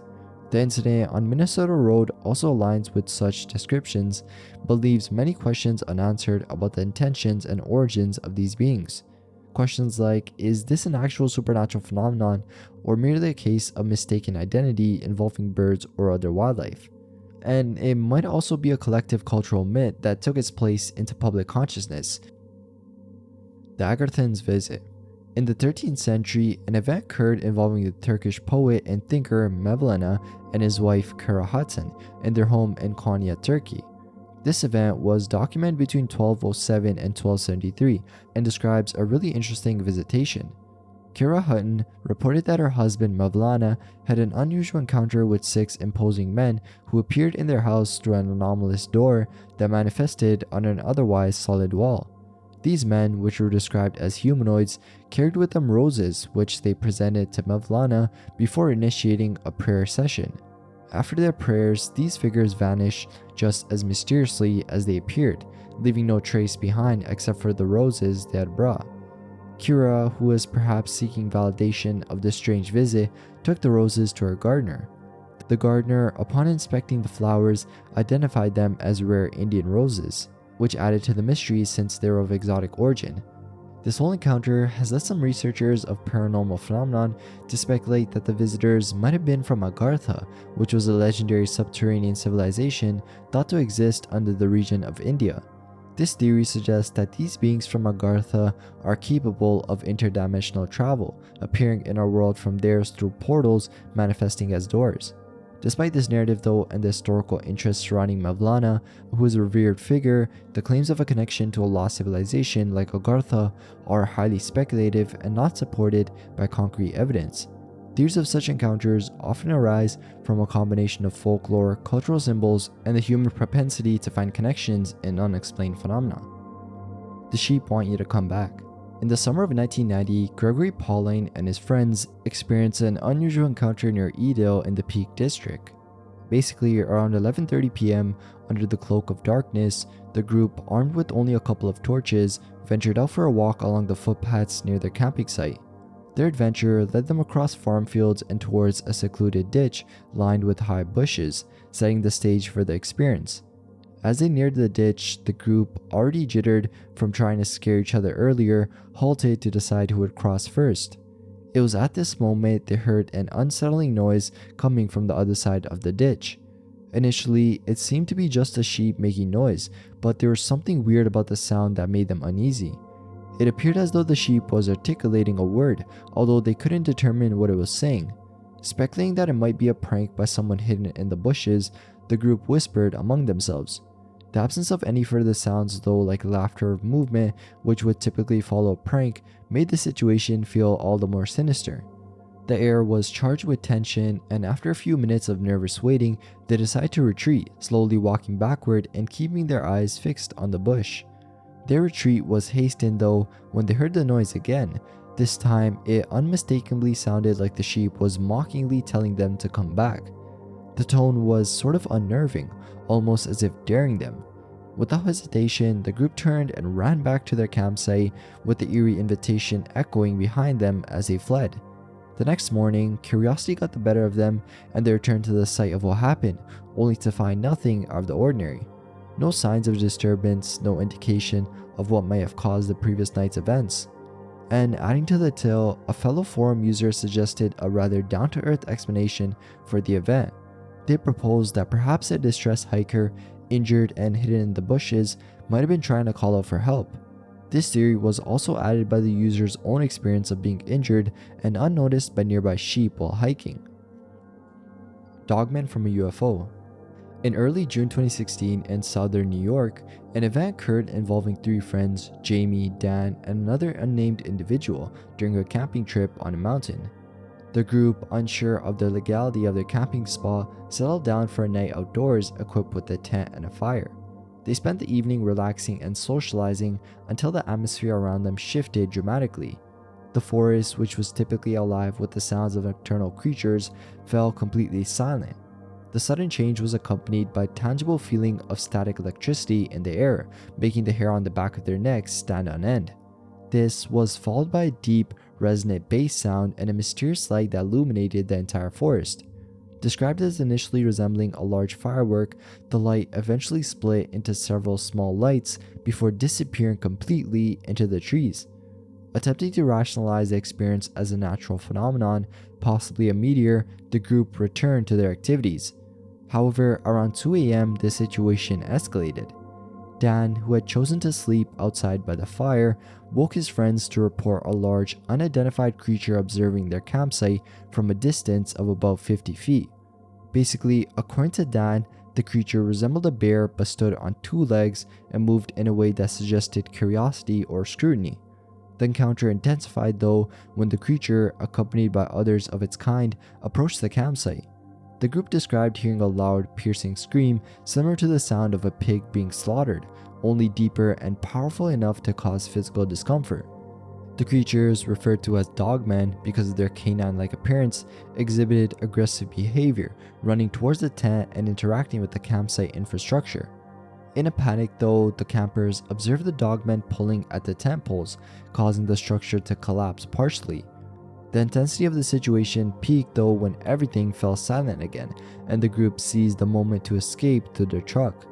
In a final encounter, they saw one of the dogmen standing in the road, illuminated by the truck's headlights. Described as standing around 8 feet tall with dark gray and yellow or white fur and a not quite canine face, the creature didn't move as the truck drove towards it, forcing the driver to swerve. The group spent the remainder of the night in a nearby parking lot, too shaken to return to the site until morning. Upon their return though, they found their campsite completely cleared of their belongings, including the tent and other equipment. Despite considering reporting the incident to local authorities, they decided against it due to the uncertain legality of their camping location. Flight of the Frighteners. In 1970, a young man determined to visit his fiancée set out on a quiet journey across empty fields towards a nearby village. His peaceful walk under the night sky was suddenly interrupted by strange music. Initially, he mistook the sounds for a local wedding celebration, hearing drums and an oboe, which is traditional in Turkish festivities. However, as the music grew louder and seemingly closer, he realized no celebrants were in sight and the situation took a dark turn. The source of the music was puzzling. It seemed to descend from the sky. Peering upwards, the young man's confusion turned to horror as he spotted a group of creatures floating a few meters above the ground. These beings, appearing as hybrids of humans and goats or horses, were playing the very instruments he had heard. They seemed to be descending closer to the earth, and overcome with fear, he quickly hid behind nearby bushes, hoping to evade detection. He remained hidden, gripped by fear, until the creatures had disappeared. This encounter left a profound impact on him, convincing him he had witnessed jinn celebrating a festival. He shared the story with his family, asserting his sober state during the encounter, supported by his Muslim faith, which forbade intoxication. The story, passed down within his family, was later shared with paranormal author R.S. Russo, who included it in a collection of supernatural accounts. To this day, the fear and conviction in the man's eyes when he recounts his tale affirm the deep, lasting effect this experience had on him. Vampire of Pine Ridge. In 1895, Pine Ridge in Nebraska's Dawes County was covered with fear due to a series of violent incidents involving cattle and the men who tended them. Reports described a mysterious man with extraordinary strength engaging in brutal attacks. Witnesses described him using his bare hands to overpower and mutilate livestock, even drinking their blood in a manner likened to a vampire. Despite several attempts, this figure evaded capture, fueling local rumors and a supernatural entity haunting the area. Jack Lewis, a cowboy working in the region, encountered the alleged vampire while on an evening away from his group. He was enjoying the solitude when he was suddenly attacked. The assailant, described as frothing at the mouth, aggressively assaulted Lewis, focusing on his neck in an attempt to choke him. In desperation though, Lewis smashed to fire his gun, although it was unclear if the shots had actually hit the attacker. The gunfire then alerted his companions, who rushed to his aid, causing the creature to flee into the night. Despite their efforts though, the vampire disappeared without a trace after this encounter. The incident left Lewis with severe injuries to his face and neck, but he didn't exhibit any symptoms of the same affliction that seemed to possess his attacker, suggesting a unique encounter rather than a transmittable condition. The community was left to wonder if the vampire succumbed to injuries sustained during the confrontation or simply returned to the shadows from where it came. The Changeling Child of New Jersey. In July 1993, during a summer visit to his grandparents in rural New Jersey, 13-year-old Mike experienced a really weird event that left a lasting impact on him. The local setting was serene, surrounded by open properties lined with thick brush and woodlands. On the night in question, the atmosphere was typical of a humid New Jersey summer evening. Mike and his cousins decide to engage in a game of hide and seek after dusk, a suggestion that filled Mike with reluctance due to his discomfort with the woods. As the game commenced, tragedy struck though when one of the younger cousins collided with a parked car while running, her screams piercing the night as the family rushed to her aid. Amid the chaos, Mike and his cousin Chris were navigating back from their hiding spots in the forest. The normalcy of their return though was shattered when a mysterious portal appeared beside them near a large rose bush. From this swirling vortex, a large shadowy figure emerged, reaching out with incredible speed to grab Chris, pulling him back into the portal. The entire encounter lasted just mere seconds, ending as abruptly as it began, with the portal vanishing without a trace of Chris or the entity. Shaken by the incident, Mike attempted to alert his family, but his claims were dismissed by his grandmother, who was unconcerned about the whereabouts of Chris, believing he was old enough to look after himself. The next morning, Mike's confusion deepened when he found Chris at home, behaving as if nothing had occurred. Chris's nonchalant response to Mike's questions about the previous night's events only added to the mystery. Mike noticed that Chris bore no physical marks from the incident, contrary to what one might expect if he had indeed been dragged through a thorny bush. But over the years, Chris developed a strange medical condition characterized by periods where he couldn't walk, requiring the use of a wheelchair, along with times of normal mobility. This condition remained undiagnosed, and despite severity, it would spontaneously resolve before reoccurring. The community whispered about the possibility that Chris was not the same person who had vanished that night. Rumors spread that he was a changeling, a common theme in folklore where humans are taken by supernatural beings and replaced. In these tales, the replaced individuals often exhibit odd or unnatural behaviors, sometimes possessing knowledge or characteristics impossible for them to have acquired naturally. And reflecting on the incident years later, Mike expressed his belief in the zoo planet theory, which suggests that Earth is a sort of exhibition ground for cosmic entities capable of entering and exiting our reality at will. This perspective was influenced by subsequent encounters with other unexplained phenomena, suggesting a pattern that transcended a single isolated event. Venusians on a plane.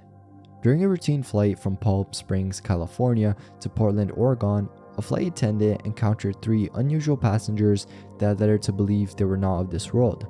The incident occurred between 1985 and 1989. Basically, the flight had made a brief stop in San Francisco, where 3 individuals boarded the plane. These passengers were notably odd in their appearance and behavior, and most striking was a man estimated to be around 30 years old, seated in 23D, who exhibited very piercing eyes and an unusual forehead. Accompanying him were a silent child, roughly 8 years old, and a middle-aged individual. All 3 were dressed in plain work clothing, typical of what one might find at a Sears Roebuck store, and carried no luggage. Once airborne, the man in 23D engaged the flight attendant, asking technical questions about the plane's mass and velocity, questions she found odd and outside the scope of typical passenger inquiries. His interaction with the onboard service was equally strange, being he seemed unfamiliar with common food and beverage items, requiring them to be listed before making a selection. And the man's peculiarities continued throughout the flight. He conversed with another passenger, asking unusual questions and repeating the answers to his silent companions.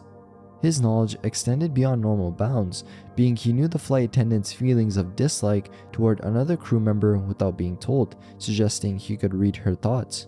As the plane landed and the passengers disembarked, the man approached the flight attendant to inquire why she had sat with someone she disliked, confirming his ability to read her mind.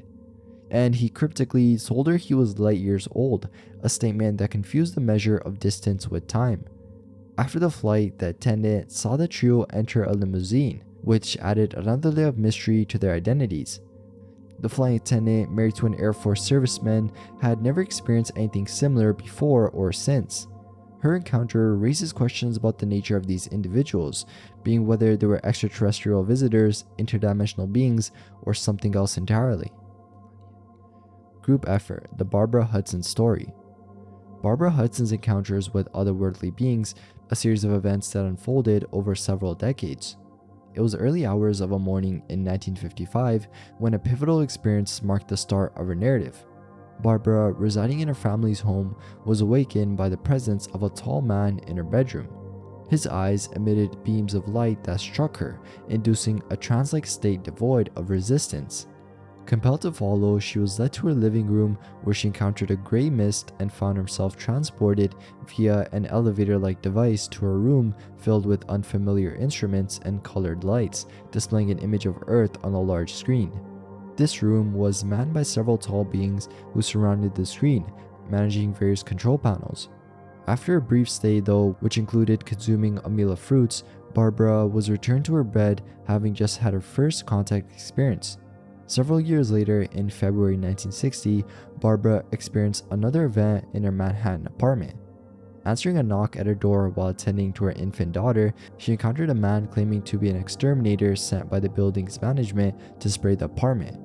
Dressed incongruously for a manual laborer in a smart suit, the man's behavior and inquiries seemed pretty unusual, especially his lack of company identification and his detailed focus on Barbara's possessions and beliefs about UFOs. He seemed to read her mind, responding to her thoughts before they were even spoken, and after a brief interaction, he left as mysteriously as he had arrived, hinting at origins not of this world. Driven by these experiences, Barbara found herself drawn into the mysterious circle of individuals known as the Group, an assembly comprising both humans and extraterrestrials. This secretive collective aimed to unveil the realities of UFO phenomena to the public. Gray Barker, a prominent figure in the field known for his sensational publications and penchant for hoaxes, took a particular interest in Barbara's experiences. Barker's account of Barbara's encounters blend the lines between documented events and embellished narratives, which were sort of typical of his controversial contributions to the study of paranormal phenomena. Despite his reputation though, Barker's fascination with Barbara's story shows the interesting nature of her experiences and the impact it had on the UFO community. The intersection of Barbara's personal encounters with broader ufological research shows a complex time of mid-20th century America's fascination with UFOs and extraterrestrial life. Her experiences, whether interpreted as genuine contact with non-human entities or even as misinterpretations, still remain a fascinating case within paranormal research. The Real Smokey Bear. On the morning of July 6, 1985, a very unusual report emerged from a campsite in Pierce County.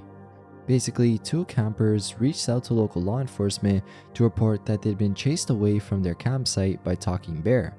The campers, interviewed by the Seattle Times, detailed their encounter, which occurred just before dawn. Stephanie McKay, one of the campers, described the situation as both terrifying and surreal. She recounted that while they were inside their tent, a bear approached and startlingly began to speak. It asked for their names and questioned whether they had permission to camp there.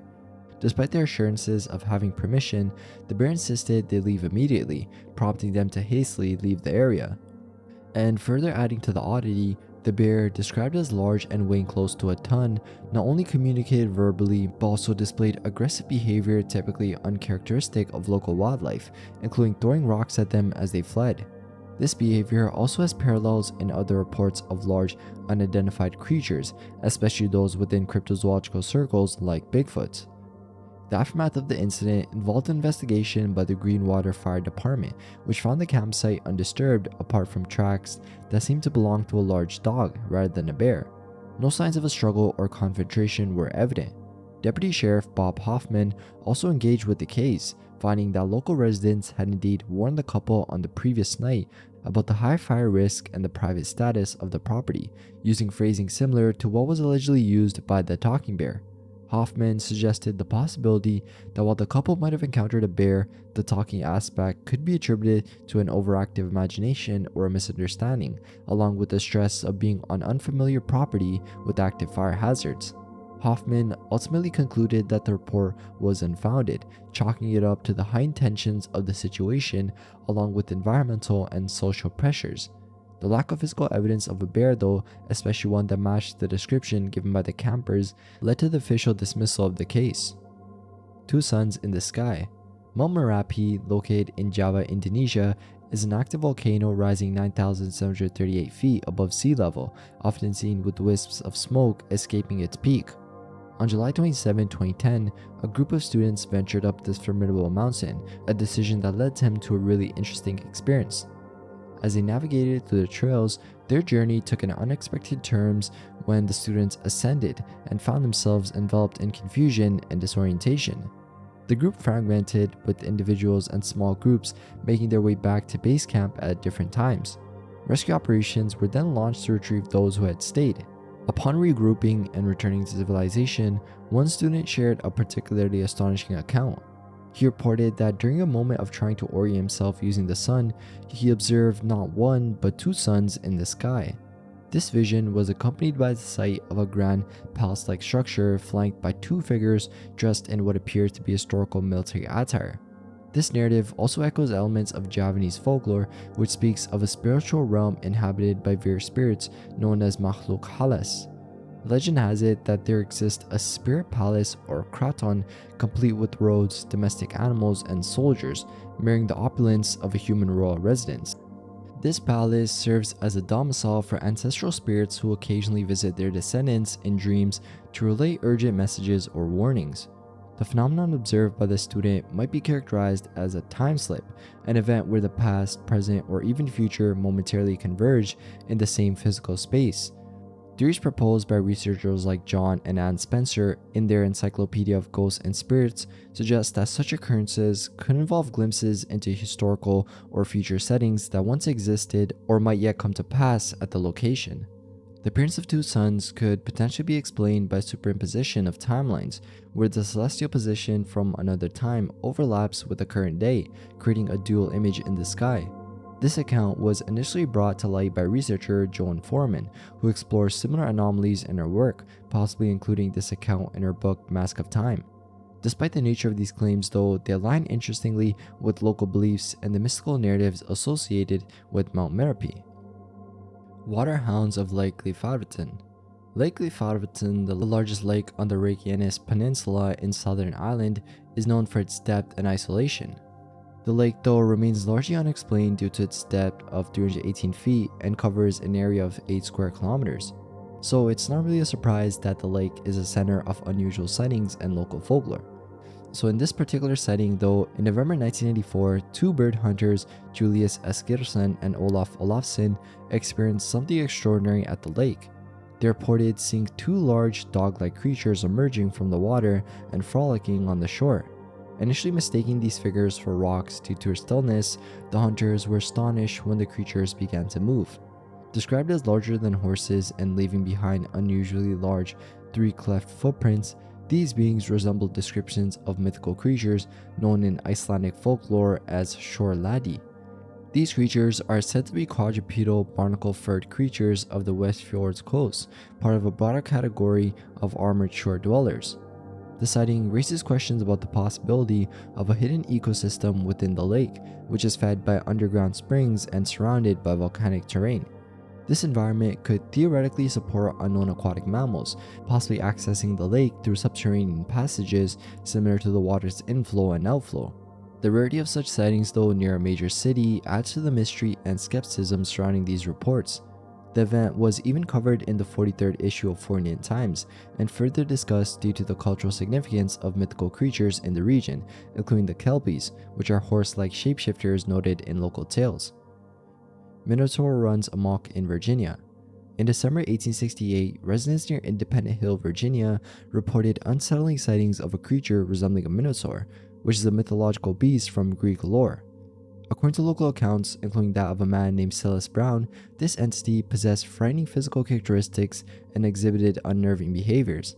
Silas Brown, described by his community as a peaceful and intelligent citizen, first encountered this creature around his property, where it was reportedly seen multiple times near his barn.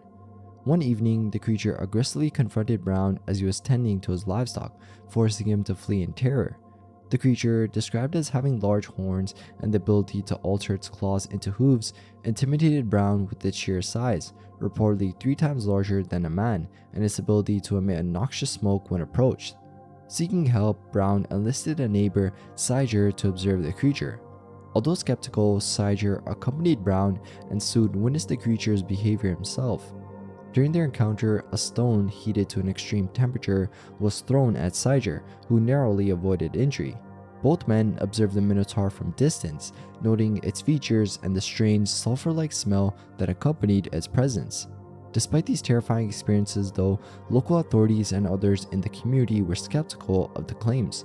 The investigating officers found no physical evidence to support the sightings, and some even suggested that the incident might have been influenced by external pressures on Brown to vacate his land, possibly leading to exaggerated or fabricated reports. Where did Lillian Carney go? On August 8, 1897, in Masardis, Maine, near the Aroostook River, Lillian Carney, a 6-year-old girl, mysteriously disappeared while picking blueberries with her parents in Mullen Bog. Despite the immediate and frantic search by her parents, Lillian was not found until 46 hours later, prompting a massive search effort involving over 300 people from the surrounding communities. Lillian was eventually discovered by Mr. Bert Pollard 2 to 3 miles from where she initially vanished. She appeared calm and was holding wild berries, but refused to eat them due to health concerns. The searchers celebrated her safe return by firing guns and sounding the steam whistle at Simpson Hill. When questioned about her ordeal though, Lillian recounted that the sun seemed to shine constantly in the woods during her disappearance, a statement that baffled many given the moon's phases and intermittent cloud cover noted during the search. She also reported hearing voices, which she feared belonged to tramps, and seeing small creatures resembling her cat, which she scared away by clapping her hands. Local newspapers speculate that these might have been rabbits. This case though bears a lot of similarities to other cases documented under the Missing 411 phenomenon, where individuals disappear under mysterious circumstances often related to outdoor activities like hiking or berry picking. These individuals typically vanish swiftly without a trace and are found near their last known locations. In Lillian's case, the constant sunlight she perceived raises questions about potential perceptual distortions or unexplained natural phenomena. Lillian's calm demeanor though throughout the incident and her descriptions of continuous daylight could suggest an altered state of perception or an extraordinary encounter, possibly with an unidentified natural or artificial light source. David Pollids, a researcher on mysterious disappearances, has suggested that such light might not be natural, pointing to the possibility of unknown technologies or phenomena active in the late 1800s. A big cockroach problem. In the late 1990s, a traveler named Peggy, driving from Las Vegas to Los Angeles, decided to stop for the night at a motel located in California City, positioned roughly between Bakersfield and Barstow. The motel, which was appealing with its vintage charm, promised a restful pause from her long journey. However, the night unfolded into a terrifying experience that Peggy would recount as one of the most horrifying incidents of her life. Upon settling into her room and while watching TV, Peggy heard a knock at her door.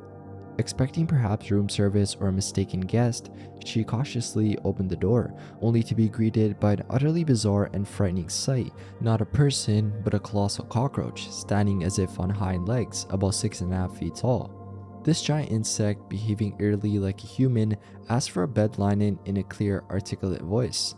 As Peggy processed the shock though, the creature began to clean its legs frenetically. Reacting to Peggy's visible shock though, the cockroach spat a brown substance toward her and simply uttered "Why?" in response to her scream. In a panic, Peggy attempted to flee, only to find the motel hallway blocked by the prone body of a motel employee. The cockroach pursued her down the hallway, demonstrating intelligence and physical abilities far beyond normal insects. In an adrenaline-fueled moment reminiscent of an action movie scene, Peggy managed to outmaneuver the creature using a move inspired by Chuck Norris, being she kicked at the cockroach's legs and then its face, briefly stunning it. As Peggy escaped the motel, the incident drew the attention of a bystander who promptly called the police. The swift arrival of law enforcement seemed to scare off the creature, which retreated into the darkness along with other similar beings, suggesting that Peggy might not have been their only target or that there was more than one of these creatures. This account poses a lot of questions about the nature of these creatures though and their origins. There's questions like, are they the result of a genetic experiment gone wrong or something else entirely? The rapid response of the police and the creature's subsequent disappearance hint at a possible cover-up or at least a reluctance to engage publicly with such an inexplicable phenomenon. Gelatinous cube of London Bridge. On a seemingly ordinary day, two brothers decide to take a leisurely stroll along London Bridge overlooking the River Thames. What began as a routine outing quickly spiraled into an extraordinary encounter though with a creature that defied explanation. As the brothers gazed into the murky waters of the Thames, they noticed an unusual shape moving against the current. Initially, it appeared to be an ordinary floating object, but upon closer inspection, it became clear that this was no debris or waterfowl. The entity in question was described as having a distinctly elongated, square-shaped head, gray in color, devoid of any recognizable facial features. Surrounding its lower body were what appeared to be green tentacles or tassels, adding to its strange and unsettling appearance. The creature was estimated to be around 5 feet long, comparable in thickness to a man's body. Compounding the mystery though was the brothers' impression that there was something metallic or mechanical about the creature, despite their certainty of its biological nature. This paradoxical observation left them even more confused as they watched the creature dip beneath the water's surface and reappear, maintaining this pattern for about a minute before it finally disappeared from view. In the heat of the moment, the brothers scrambled to capture images of this sight with their camera phones. Unfortunately though, the combination of poor camera quality and the distance from the creature rendered their photos ineffective. However, they were not alone in the setting. A small crowd had gathered on the bridge, drawn by the spectacle, and many bystanders shared in the brothers' awe and confusion, discussing what the creature could possibly be after it vanished. The incident left a lasting impression on the brothers, particularly on Laws, who returned to the site a year later with his young son. The past encounters seemed all but forgotten until his son, typically calm and confident, was suddenly overcome with panic, insisting that they leave immediately because he felt something watching them from the water. This reaction was especially chilling given that Laws had never shared the story of his previous encounter with his son. The nature of the creature though remains shrouded in mystery. Some have speculated that it could be a new type of jellyfish or cephalopod, previously unknown to science. The local folklore and historical accounts don't provide clear parallels though, although the British Isles do have histories of unusual marine life settings. Another theory suggests a misidentification of mundane objects or animals, possibly influenced by the play of light and shadow on the water, though this does not really explain the observed details. Electrical anomaly in Ashford. At Ashford, England, an unusual lightning strike incident occurred involving 4 workmen. Basically, during a sudden storm, 3 of the men took shelter in a shed while the 4th stood under a nearby willow tree. This decision proved nearly catastrophic though when a bolt of lightning had struck the tree. The man by the tree experienced extraordinary effects from the strike. His colleagues found his boots at the base of the tree. One was twisted but undamaged by burns, and the other showed typical signs of a lightning strike like tearing and burning. The man himself was discovered some distance away, alive but severely injured. He was missing most of his clothing, which was later found scattered around the area, torn but not burned, except near metallic objects he had been carrying, like his belt buckle and watch. His injuries included burns and a complex fracture in his right leg, with the tibia protruding through the skin. Surprisingly though, his nervous system remained largely unaffected, leading to Dr. G. Wilkes, who later discussed the case, to speculate that the man's clothing might have acted as conductors, sparing his nervous system from more severe damage. This incident was later detailed in an 1880 incident of Scientific American and further discussed in a meeting of the London Clinical Society. The case presents an interesting parallel to the missing 411 phenomenon, noted for the unexplained disappearances associated with sudden weather changes and victims often found partially or completely undressed. The Talking Cat. In the early morning hours, as Danny prepared for his adult Sunday school class, he experienced a weird encounter right at his doorstep. On a Sunday morning, specifically a few years before 2004, Danny, who was deep in his theological studies around 4 a.m., was startled by an unusual voice saying, "I love you, let me in." Initially confused, Danny approached the door and was met with an astonishing sight, being a black cat standing on its hind legs, its front paws raised in the air as if gesturing. This was no ordinary cat though. Its lips moved unnaturally as though it were a talking character from an animal movie, repeating its earlier plea for entry. Despite the surreal nature of this encounter though, Danny, driven perhaps by compassion, opened the door and let the cat inside. This decision was followed by the discovery that an uncle of his had passed away that very morning.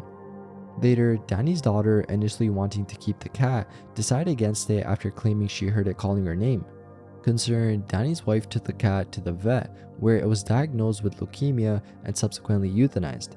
This incident, marked by the cat's verbal communication and its coincidental timing with the family death, left a lasting impression on Danny, who swore by the reality of his experience despite its fantastical elements. Martin Britain's first alien abduction. In September of 1942, during the height of World War II, Albert Lancashire, stationed as a sentry at the Crestwell Ranger Station in Northumberland, England, experienced an event that profoundly altered the course of his life. Late one evening, while on duty, Albert felt an inexplicable urge to look up towards the sky. To his astonishment, he saw a glowing object surrounded by dark mist hovering over the North Sea.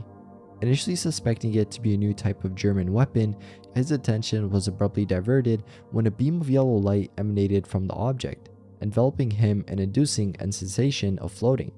The next thing he knew, he was back at his post, lying on the ground, disoriented and without any recollection of what had transpired. This incident marked the beginning of a series of unexplained phenomena in Albert's life.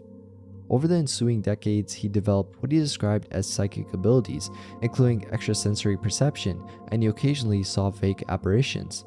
Struggling to make sense of his experience, Albert began to interpret these events through a religious lens, discussing them occasionally with friends who were both curious and skeptical.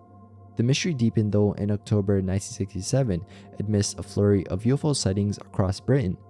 Albert, now working as a railway signalman in Ashton-under-Lyne, reported that his signal box was buzzed by unidentified white lights.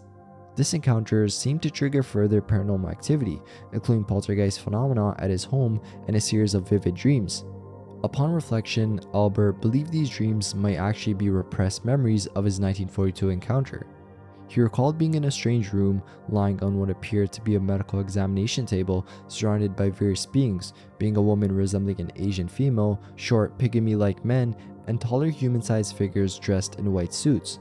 One of these beings, who wore a surgical mask, seemed to be examining him. Despite the vividness of these recovered memories though, Albert lamented that these fragments were all he could recall. He speculated that undergoing hypnosis might reveal more about his mysterious abduction, but he never pursued this avenue.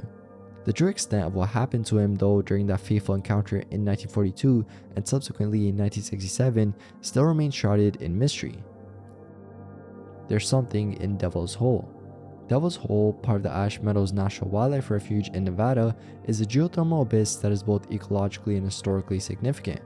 Located in Amargosa Desert, a component of the larger Death Valley area, Devil's Hole is notably recognized for its deep, warm waters that maintain a constant temperature of about 33 degrees Celsius or 91 degrees Fahrenheit. This waterfalled cavern is part of a larger aquifer system, and the visible surface opening measures about 6 by 18 feet, leading down into a cavern that extends over 500 feet deep, although the exact depths remain uncharted. The peculiarities of Devil's Hole though are not limited to its depth and warmth. The site is subject to the effects of distant seismic activity, often demonstrating noticeable water level fluctuations, similar to small tsunamis triggered by earthquakes as far away as Japan, Chile, and Indonesia. Such geophysical sensitivity suggests a profound connection within the Earth's crust. One of the most interesting aspects of Devil's Hole though is its sole inhabitant, the Devil's Hole pupfish.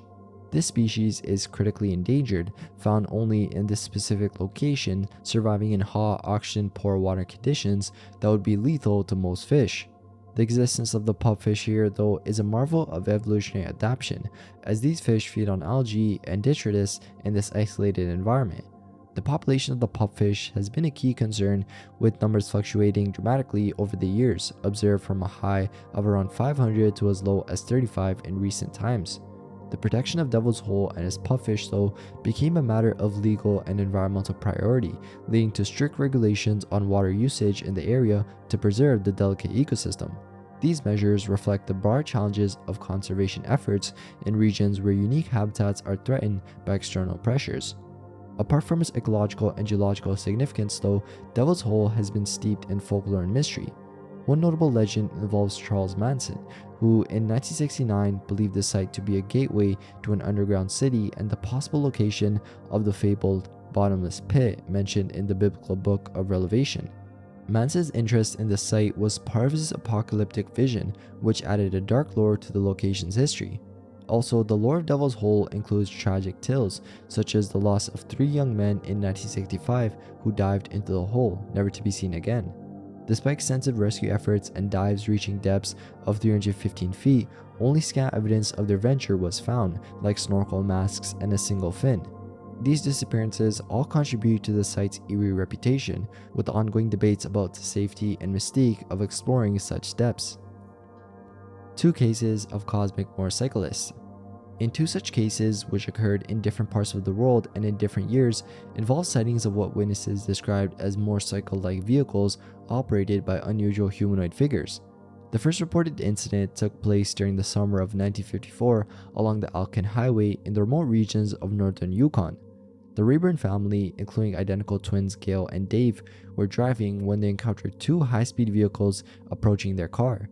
These vehicles, unique in their construction, were single-wheeled, metallic, and silvery, making no sound as they moved. Each vehicle was operated by a humanoid figure wearing a metallic helmet. The family observed these vehicles overtake them and then disappear into the distance. About 2 years later, in 1956, a similar event occurred in France between the towns of Le Boulou and Serret. Mrs. Porta, while riding her moped around 11:50 a.m., was overtaken by 2 large nickel-plated motorcycle-like vehicles that were also silent in operation. Each vehicle was manned by 2 humanoids dressed in fawn-colored satin with boots and closely sealed helmets. After overtaking Mrs. Porta, these vehicles stopped ahead on the road, effectively blocking her path. Despite the nature of this encounter, though, Mrs. Porta managed to navigate around the vehicles. As she passed, she noticed that the faces of the beings were obscured by large smoked visors. Upon looking back after a short distance, she found that the beings and their vehicles had disappeared without a trace. These 2 incidents are notable not only for the descriptions of the vehicles, but also for the humanoid figures piloting them. The fact that these encounters occurred in such different geographical locations and were reported by unrelated witnesses adds to the mystery. In both cases, the vehicles resembled motorcycles and were noted for the lack of sound, a characteristic often reported in UFO sightings but rarely associated with ground vehicles. Now they hear it all the time. In a tale from the depths of internet folklore, sort of like the Candle Cove creepypasta, a series of discussions on platforms like Reddit and Metafilter have brought to light a haunting public service announcement, or PSA, concerning tinnitus. This PSA, which aired in the 1970s or 1980s, primarily in the New York City area, left a lasting impression on those who saw it due to its unnerving content and mysterious disappearance from any known archives. The content of this PSA featured visuals that have been described by various online contributors. It allegedly showcased mannequin heads made of frosted gas, which illuminated from within. Accompanying these visuals were the unsettling sounds of humming and buzzing, typical of tinnitus, that played in the background. The narration of the PSA added to the effect, with phrases remembered by viewers like "now they hear all the time" and "they can't turn it off." Differing accounts of the PSA though adds to its mystery.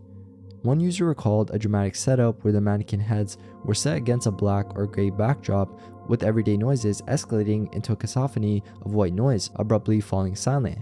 This was followed by a visually striking moment where 3 red laser spots targeted the temple of a mannequin head, accompanied by a high-pitched tone pulsing slowly. The exact timeline of the PSA's airing though is murky, with the most concrete timestamp being a recollection that places it no later than 1983. Despite the vivid and specific memories of those who witnessed it though, no video evidence of the PSA seems to exist today. Efforts to locate it, fueled by discussions on internet forums, have yielded no results, turning the PSA into a sort of digital legend.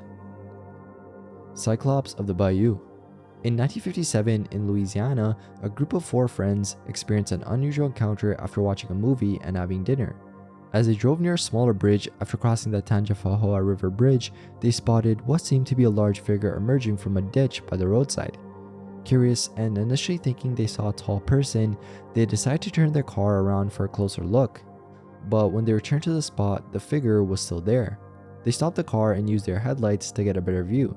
The figure appeared to be a male about 7.5 feet tall and roughly 325 pounds, wearing tattered dark blue clothing. Unlike a typical person though, the figure had a nobly misshapen nose resembling a snout and most strikingly a single eye in the center of his forehead, which led them to think of it as a cyclops. The entity didn't interact but instead walked back down into the ditch and disappeared into the forest. Shocked by what they saw, the witnesses drove to the nearest town and reported the incident to the police, who didn't take the report seriously. The witnesses, who lived no more than 5 miles from the site of the sighting, discussed the event among themselves over the years. They concluded that they might have seen a deformed individual who had been hiding or was hidden away, given the rural nature of the area. Despite their proximity to the location and the striking nature of their encounter though, they never heard any other local accounts or mentions of a cyclops-like figure in the bayou. The buried giants of St. Bees. In the small village of St. Bees, located on the northwest coast of England, an extraordinary discovery was reportedly made beneath the surface of a cornfield. Adding to historical accounts documented by Samuel Jefferson in his book The History and Antiques of Alder Ward above Derwent in the county of Cumberland, a giant's remains were reportedly unearthed. This discovery, dating back to an unspecified time but brought to light in a manuscript from the Dean and Chapter of Carlisle's library, was made by Hugh Hodson of Thornway, Cumberland. He detailed his findings in a letter to Sir Robert Sewell, revealing that the remains were located 12 feet underground. These were not just any remains, but the skeleton measured an astonishing 13.5 feet in height, surrounded by artifacts that suggested the presence of a formidable being from a bygone era. The giant was found with armor indicative of its possible status or role in its community. Beside the giant were a sword and a battle axe, the sword measuring 6 feet in length and the axe consisting of a 3-foot long head with the shaft as thick as a man's thigh, also over 6 feet long. The physical features of the skeleton were equally impressive, with teeth each 6 inches long and 2 inches wide, and a forehead measuring 1.875 feet across. The chin bone was large enough to contain 70 liters of oatmeal, emphasizing the massive scale of this being. And the artifacts found with the remains, a sword, battle axe, and pieces of armor, were reportedly kept at the residence of Mr. Sand of Rottington and Mr. Wyber of St. Bees, according to Hodson's report. However, the ultimate fate of these items is unknown, leading to speculation that they might have been hidden away or lost over time. This discovery raises numerous questions about the existence of giants and their place in history and folklore. Throughout the 19th and 20th centuries, similar finds have been reported in North America, though such discoveries are rare in England and Europe. The size and characteristics of the St. Bees giant set it apart from typical archaeological finds and align it more with the legendary giants of myths rather than the known prehistoric giants like dinosaurs or mammoths.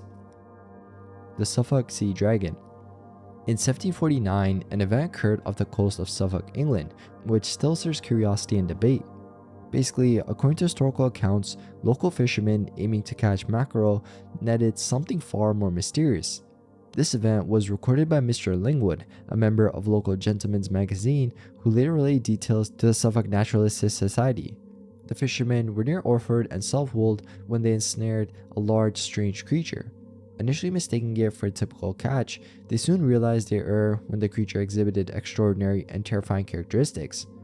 The creature's thrashing upon capture was so violent that one of the fishermen used a bow hook to subdue it, knocking it onto the ground. Overcome by curiosity and perhaps a sense of bravado, the fishermen then decided to free the creature from the net, a decision they would soon regret. Upon being released, the creature sprang up and, utilizing what were described as wing-like organs, leaped at an astonishing distance of over 50 yards away from the fishermen. During this chaotic escape, the creature attacked one of the fishermen, biting off his fingers. This unfortunate being quickly succumbed to his injuries, dying from what was described as the mortification of his wounds. The creature, which was said to have a body resembling that of an alligator with a length before dissection. The creature, which was said to have a body resembling that of an alligator, bore formidable armor-like scales and possessed two large fins which enabled it to both swim and apparently to propel itself through the air. Its head and tail were notably similar to that of an alligator, and it had legs ending in hooves, although these descriptions were noted to possibly be affected by the process of desiccation. The creature was also described as having 5 rows of sharp, white teeth in each jaw. After its brief and violent moment of freedom, the creature was recaptured by the fishermen. Perhaps recognizing the rarity and potential value of their find, they killed it, dried its carcass, and later displayed it as a curiosity. The remains were described in great detail by Mr. Lingwood after he reviewed the creature's preserved body. He noted particularly the creature's wings, which he compared to those depicted on dragons in heraldic coats of armor. This account raises numerous questions about the nature and origin of the creature. While some might dismiss the story as a product of the era's fascination with curiosities and the unknown, the detailed descriptions of the physical evidence that was reportedly put on display suggest there may be more to the story. The creature's ability to fly and its formidable appearance hint at a possibly undiscovered or unclassified species. Menacing Muppets on the TV screen. In 1994, Brian Bethel recounted an experience from his childhood involving an anomalous television broadcast that deeply unnerved him. This encounter, which occurred when he was about 4 or 5 years old, unfolded at his grandparents' house, where he was staying with his mother while his father was away on a work trip. The house was well equipped with televisions, boasting one in each bedroom and another in the living room. One evening, after a typical family dinner and night routine, everyone retired to the master bedroom for the night. It was there in the middle of the night that Brian suddenly woke up and noticed something peculiar, being the television in the room had turned itself on. This was particularly strange since it was a time when remote controls were not common, making the spontaneous activation of the TV highly unusual. As Brian watched, what appeared initially as mere static on the black and white screen began to morph into discernible shapes. These shapes soon took on the form of shadowy figures that seemed to be observing him. As he continued to watch, the figures became clearer, transforming into characters resembling Muppets. Initially, Brian felt a surge of excitement upon recognizing the familiar puppet forms. However, his excitement soon turned to discomfort as he noticed that these Muppet-like figures had menacing fangs, starkly contrasting with their otherwise typical Muppet appearance. The situation then escalated when the creatures began to interact with Brian directly.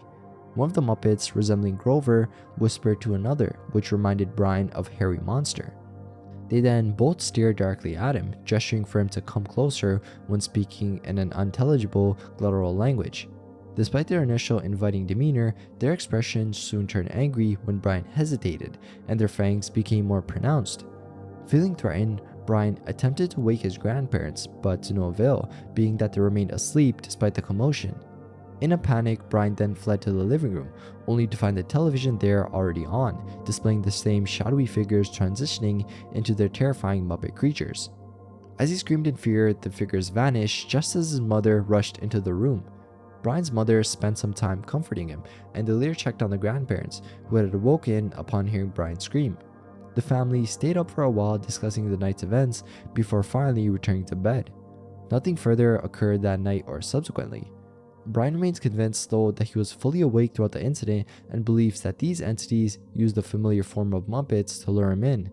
He speculates that the fangs and claws were part of their true forms that they had not managed to conceal. The experience left him wondering what might have happened had he approached the television as they demanded. An ostrich horse. In January 2000, an encounter was shared at a gun show by a vendor with an interest in cryptids, who recounted an unusual sighting of a creature that blended characteristics of both an ostrich and a horse.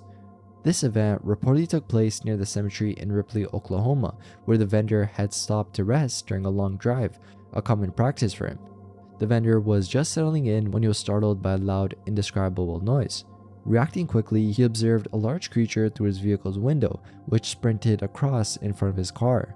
Initially, due to its size and shape, he thought it might be an ostrich, but the head of the creature resembled that of a horse rather than the bird he had presumed.